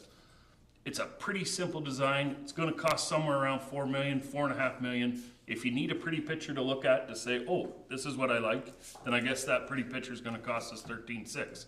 If you don't like the idea at all, don't do it. Right? Keep moving forward with what you got going on. Like, I think that's as simple as this vote is or not, but. So I just, and I'll go over to you, Steve, but I sit on the TTA board, part of these discussions. First of all three options that you, I mean, ultimately we provided an option recommendation up to council, but all three primarily give you the exact same thing on the inside. They all look the same, the room upstairs, the mezzanine, the lift would be located in a different spot on one design than the other, but it was recommended this way for specific reasons. So that has already been looked after. I'm not really sure about the HVAC concern, because that was already spoken with and has been discussed as part of all three different options and how that would work. So that's been a discussion already with Michael Holt of A-Link. But I do agree with Bo, and here's how I see it. If the Class C costing that's coming back to us as motioned at the last meeting, and I don't think it takes a long time to get a Class C costing, so that comes back, and I'm just gonna throw a number out, it's $1.5 million. And we know that the proposal to add to the end of the arena is $4 to $5 million. And Mike Holt said, yeah, that Councillor Derbyshire had a cost per square foot, and it came in between the 4 and the 5 million mark, I believe. Correct me if I'm wrong, Councillor. 3.5 to 4. 3.5 to 4, thank you. And Mike Holt said, yeah, that's essentially right. So the way I look at this is, if the Class C came back at $1.5 million, and you know you're looking at 3.5 to 4 to do something else, are you gonna cost it out? Or would we stop there and say, we're gonna go with the $1.5 million because that's what we can afford to do? If the decision would be that you would cost it out, then I think then you go ahead and spend the money and run with the whole process. I think we're muddying the waters here. Or just wait and get get your decision back on your Class C costing and see what it comes in at. It's a different conversation. If it comes in at 3 million and you're looking at 3.5 to 4 for this, that's a very different conversation than $1.5 million compared to 3.5. So that's how I view it. Councillor Wilson, you haven't had a chance to speak. Steve, I'll give you one more chance afterwards. This is just a procedural one. Have we got a formal motion and a seconder yet, or are we just discussing? Thank you, Councillor. I was waiting for the seconder. I didn't want to cut you off. Okay. I think we need to finalize the wording of the motion and get a seconder, and then we can discuss it. Well, let's have a motion read back, because that's where we started with trying to get the right wording for the motion. Okay, so the motion that I have is that council proceed with the costing of the proposals, and at the same time, we direct the TTA staff and municipal arena staff to bring back a list or report on the pros and cons of 3 proposals and the pros and cons on Councillor Derbyshire's secondary proposal. I'm good with that. Councillor Pelkman. Oh, sorry, I need a seconder before that. So we've got a seconder. Do we have a seconder? Anybody to second the motion? I do not. The motion fails.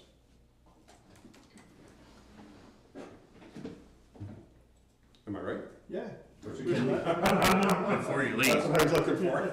so can I make a motion? You want to go? I think the mayor can Yeah, take the I chair. go up there. I got my motion. What's that? I'm just looking to get out of that chair.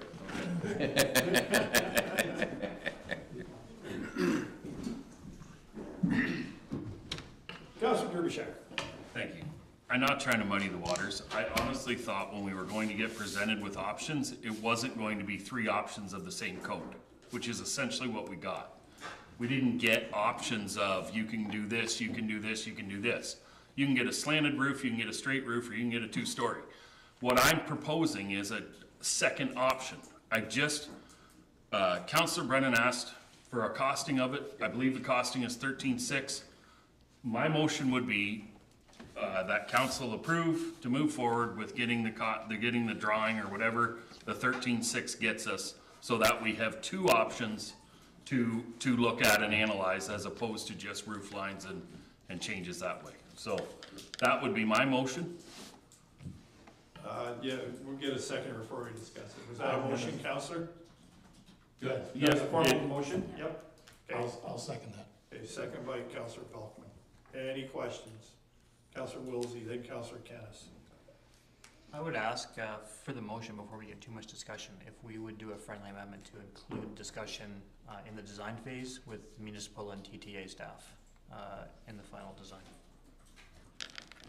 I would agree. Yeah, but isn't this just a preliminary design, and then we would pick them? So at that point, you can put in whoever you want. You want Santa Claus to review it? Review it. Like, I'm sorry, I'm not, I understand what you're saying, but I think we're getting so far down the line. And that's fine, and my only comment on that Yeah. is in the report, it says that Mike Holt doesn't actually know what we want in it. So when I read the report, it says that the architect doesn't actually know what we want in this design. So we need some sort of consultation to give him some direction, because in the report, it says the architect doesn't know what he's designing. So do you want me to give them the design then? Because I guess it's my thing. I think better staff, Councillor. Yeah. We just did this at TTA. We did exactly this process, and the way it worked is the first meeting was Michael Holt back with in this case, the TTA board. I suspect this time it'll be at council to say, here's what you can do, and there's a nice quick conversation. He says, yep, I got it, and he goes out the door and he comes back. And that's what gave you the drawing. So your step, I think, is part of what's going on. Councillor Canis, and we'll bring it to a vote. I guess my question is, and maybe I've missed something along the way and haven't been involved enough, but I guess what's the end goal here? Like, we're talking anywhere from $1 million project to now we're talking a $4 million project, and that's a big difference. And so I guess and my understanding was that this was sort of providing a medium-term fix or a short-term fix to keep this arena running for a period of time before something else was brought forward more long-term solution of a new facility or whatever. So I guess that's where I'm a little stuck. I don't know what the goal of the Tri-Township Arena is, or the goal of this municipality is when it comes to that arena. And I'm not sure if that's an unfair question, but that's I think kind of I knew the deputy mayor. I'll let you go first, Mike, then I will. Thank you. Again, from my sitting on that board, it's to develop the facade is old and decrepit, so it's to take a look at that facade, the entrance, and make it AODA compatible. And when we did that, it's one of the topics, the biggest topic was, where would somebody that's in a wheelchair be able to access a viewing point? We cannot get it on the main floor. Mike Holt looked at it, he said, you can't do it here. So then we have to go upstairs. And that's why there's a lift upstairs to an area that is HVAC controlled, because in the summertime, if somebody's up there watching whatever summer sport is going on, we have roller hockey going on all the time in there now. They can sit there and comfortable, and they have a way to access it. It's AODA compliant. I don't know how long that'll last. I think this building will stand for 50 years, perhaps not as an arena. I will also say to keep in mind, like we're talking, you're right, we're talking $1 million, we're talking $4 million, what do you want to do? There's an ice surface that needs work. It's functioning now, but it's at end of life. And that's a separate project that will probably be done at the same time as some sort of regeneration of the building. And that ice surface alone is estimated to need $1 million worth of work. So there is bigger scope here, which is, I guess, why we kept it a little smaller in stature, because it will be a larger project at the end of the day. I'll leave it there. Thank you. Yeah. Councillor Pelkman, then we'll bring it to a vote. Actually, I think the deputy mayor changed my mind. My first thought was that I was gonna support option D, because when this original report came out and caused quite a kerfuffle in the village of Mount Bridges,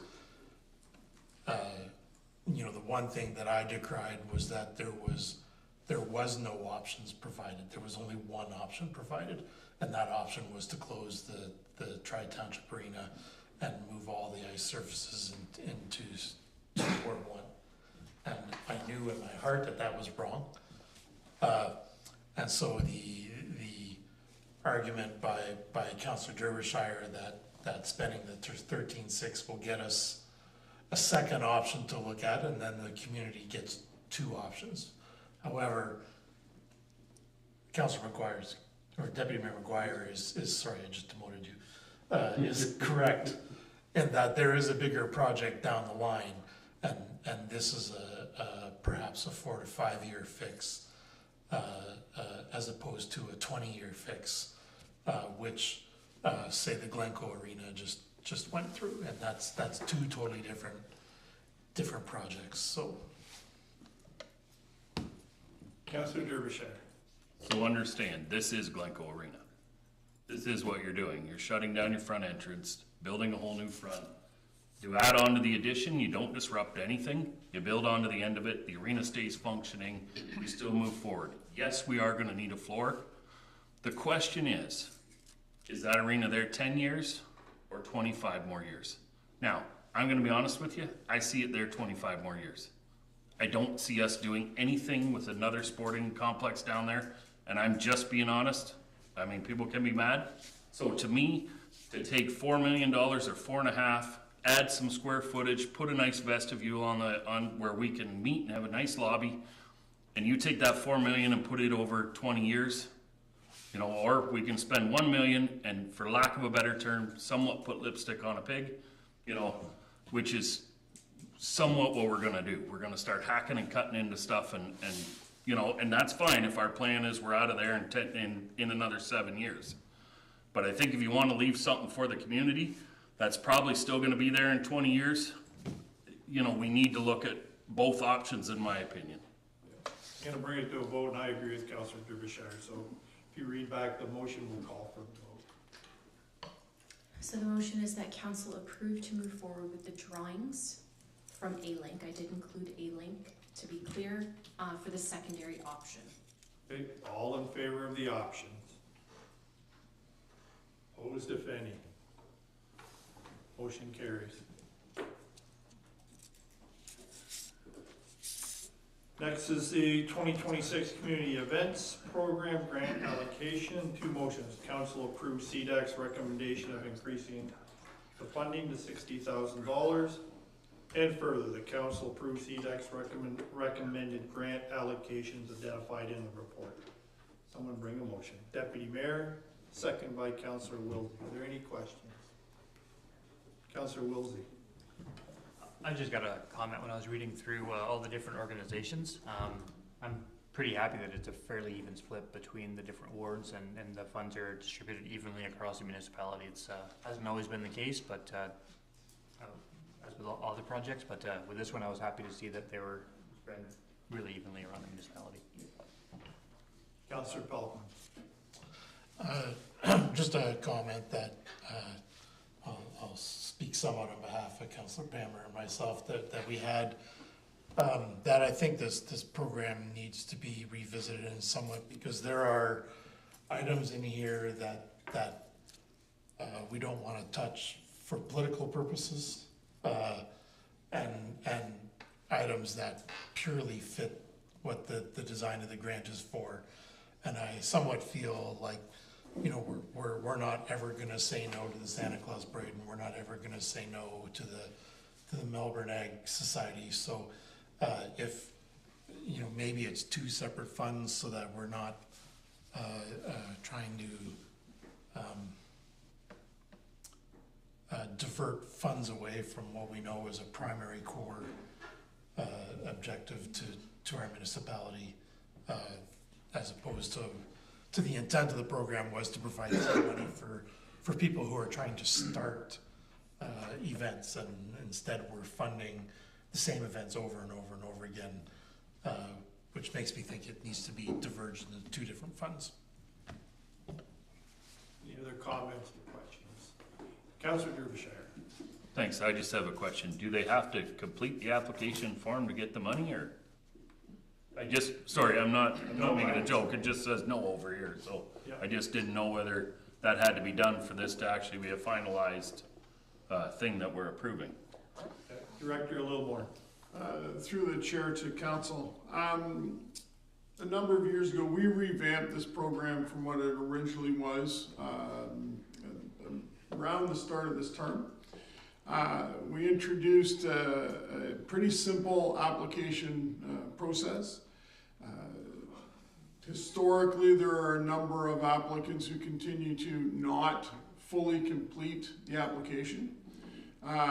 So this will be the third time that this has occurred, and this came up at the CDAC meeting, that we have given them enough time to get on board, and that next year, you know, it's time that we start enforcing the policy the way the policy is intended.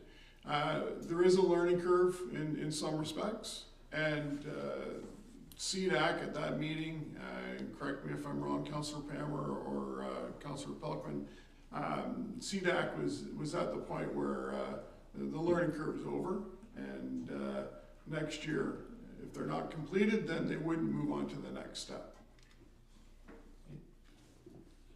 Did you have a follow-up, Councillor? One more. Just with the one that is not recommended by CDAC, is there a reason for? There's two. There's two not recommended? Oh yeah, my eyes down at the bottom, sorry. Director, a little more.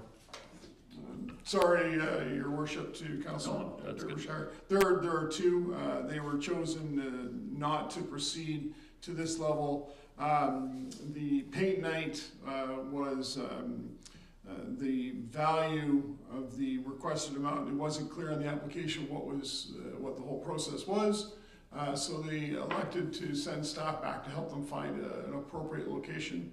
And then the fridge door one for $1,500 was, I'll need a member to help me remember that one. I can't recall.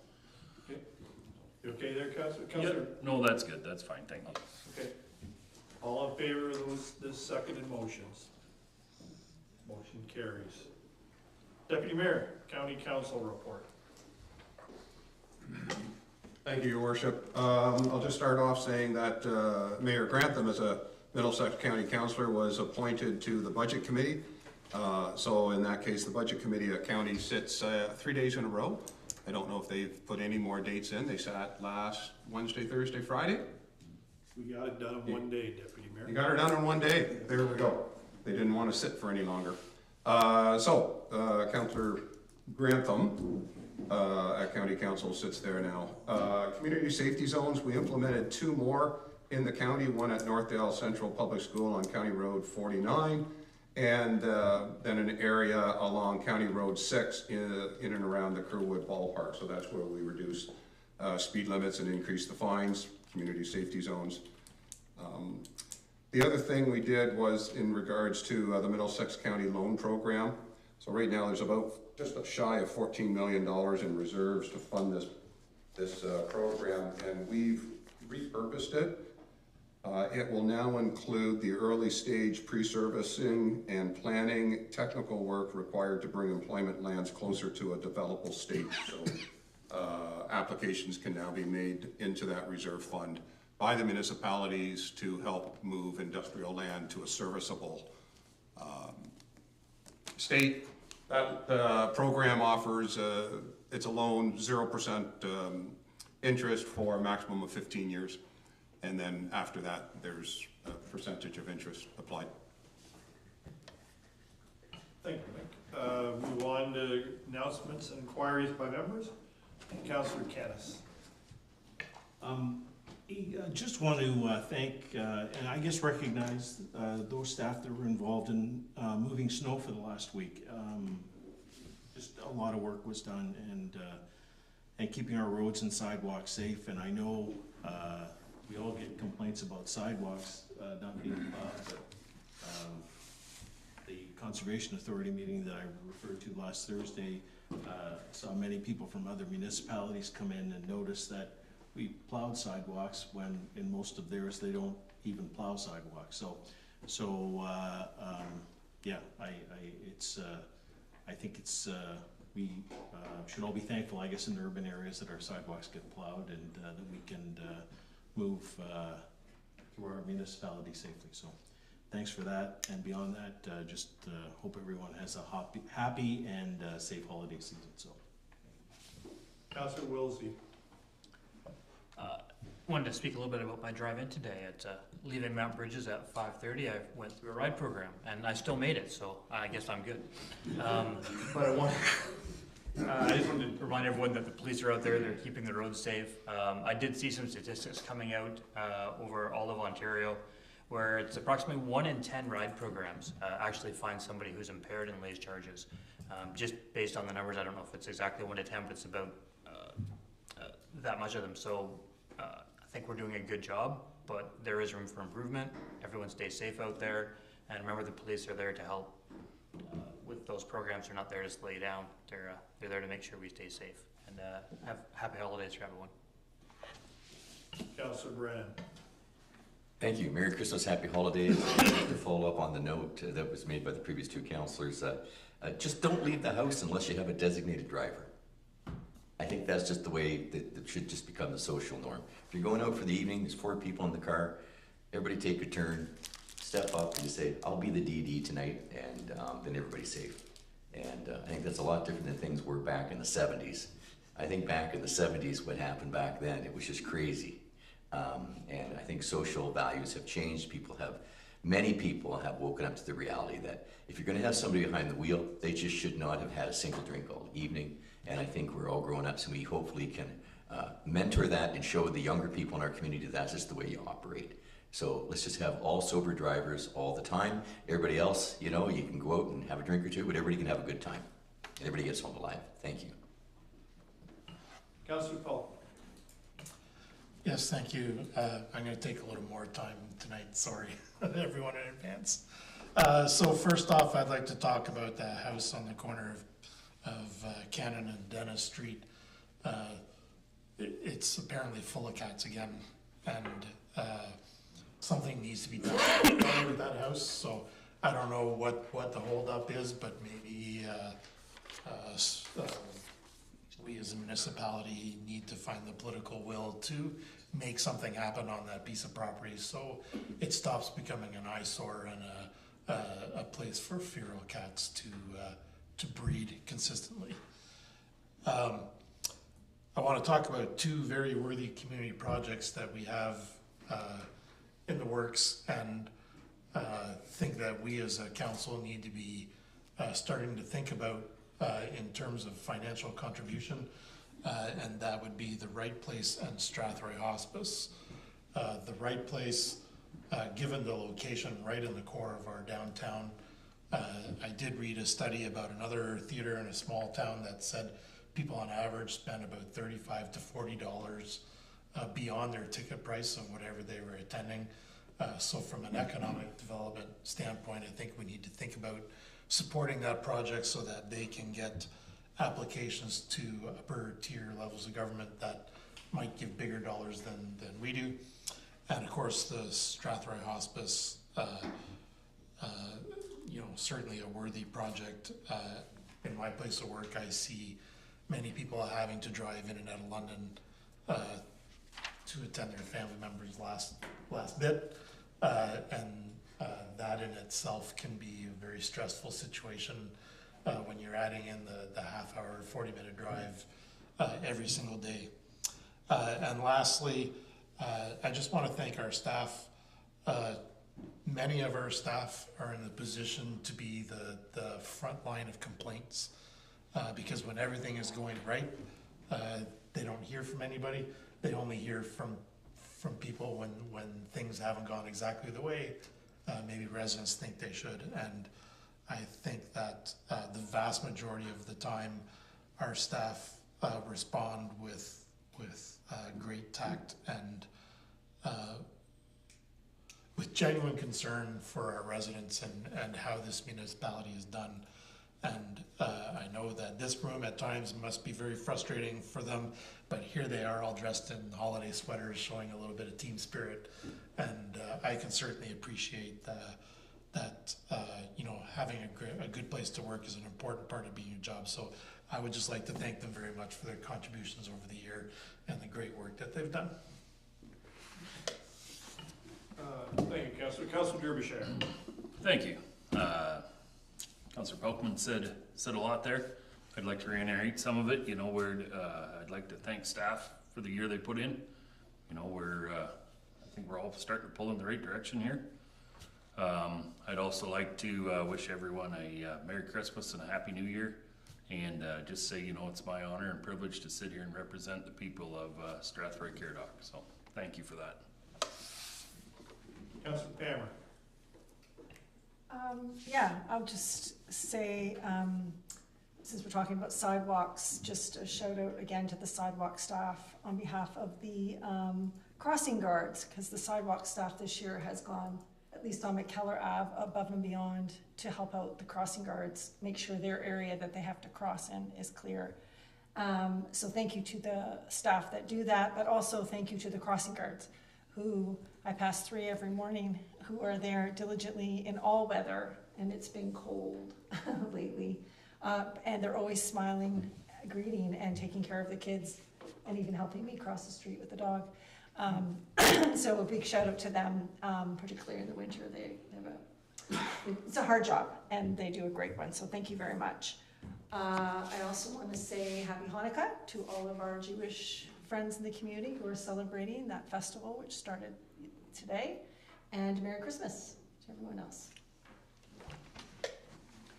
Deputy Mayor McGuire. Thank you. I usually don't say a whole lot right now, but I was thinking just late last week, I was asked by Chris Soros a couple of questions, and he asked me if there was anything that I thought we didn't get done last year, and I truly don't think there is. I think some things we've made decisions on, maybe some things we're still trying to get some information on, but I found myself using the word progressive, and then I stopped and changed it, because we're more than progressive right now. We're actually being transformative in the way that we're viewing things and working together, working with staff, getting reports from our CAO. I think the transformation has come into the community when you did. And I thank you very much for everything that you've done for the community. And I hope it continues. I know it will. With our directors, you know, we have a whole new building department downstairs. Amazing group of guys. I was down to speak to two of them at length the one day. We have the third gentleman in right now. I can tell you, you know, I deal quite a bit with our building community. I have not heard a single negative thing since that team has come on board, which is great because there was some challenges there prior, especially as we were trying to put people in play. You know, I look at the director sitting in the back, and everybody's taken new roles, and you know, Chief Beasley has his team just going great, and the new fire station there was amazing to attend the opening, and economic development is pushing in the right direction, and it's you know, it resonates across the province with some people I know that sit in positions across the province, and they're watching what we're doing. And they're seeing it and pointing it out to me. Sometimes I'm not the most observant, I guess, but I hear it and I see it. And Mr. Littleborn taking on a bigger role this year, it's appreciated. Bill Dakin at Treasury Department and our new financial analyst.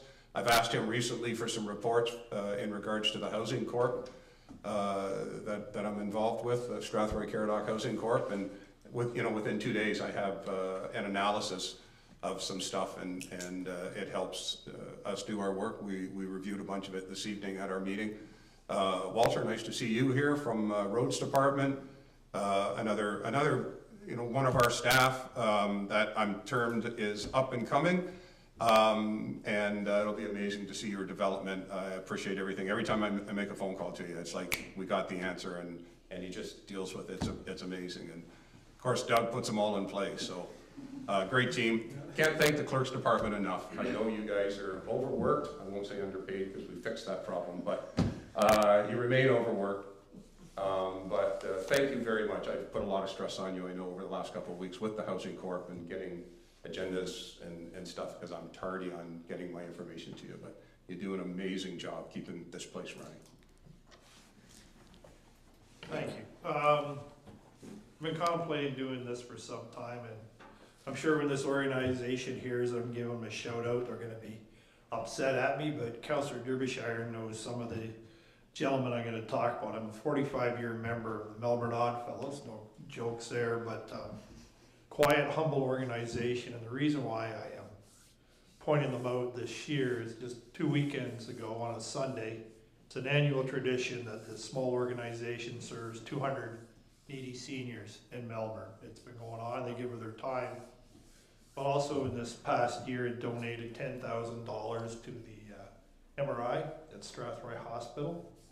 And another organization I'm the treasurer of, we just scratched a check for $7,000 to Newberry Hospital for some stuff they need there. So I pointed out for a reason not to give a shout out to my lodge brothers, but you know, this is the season of kindness and of giving, and I think that's indicative of where we live. It's just part of our DNA in small towns and municipalities to give back, and I pointed them out because do it without fanfare.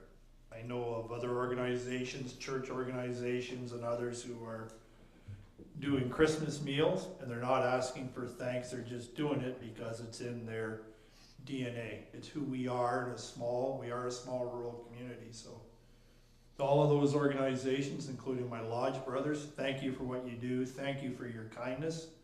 And it's not just at the Christmas season that we should feel good about where we live and the people that give.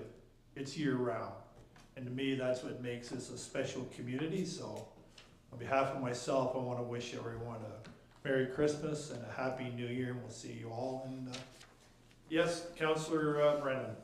I didn't know if you were going to do it, but Thomas Wolder, former mayor of Strathroy. I didn't know who was going to take it, but I know that all of us were probably just courteously waiting to see if someone else was going to say some kind words about a former mayor of Strathroy, Tom Wolder.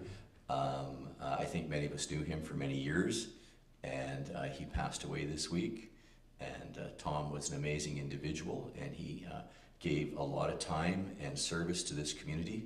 And I know I don't need to make a motion, but I was just wondering if we could just take a little moment of silence of appreciation and recognition for Tom Boulder, who worked so hard for this community for many years.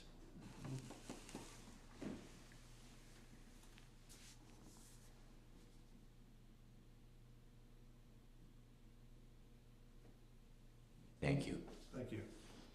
And yes, Councillor Pelkman and I were proud to represent municipality yesterday. So with that, we'll move on to the consideration of bylaws. Motion that bylaw number 136-25, bylaw number 137-25, bylaw number 138-25, and bylaw number 139-25 receive first, second, third, and final reading. Deputy Mayor, second by Councillor Canis. All in favor? Motion carries. Our next meeting is the Finance Committee meeting on Tuesday, January 13th. With that, a motion to adjourn. So, Councillor? is it a finance committee or a council meeting? Well, we'll change that. I saw that. We're gonna change. So it's council? Yes. Okay. Yep. Councillor Canis, where was I going? I say Councillor Derbyshire, you had your hand up. You're second the motion to adjourn. All in favor? Motion carries. Adjourned.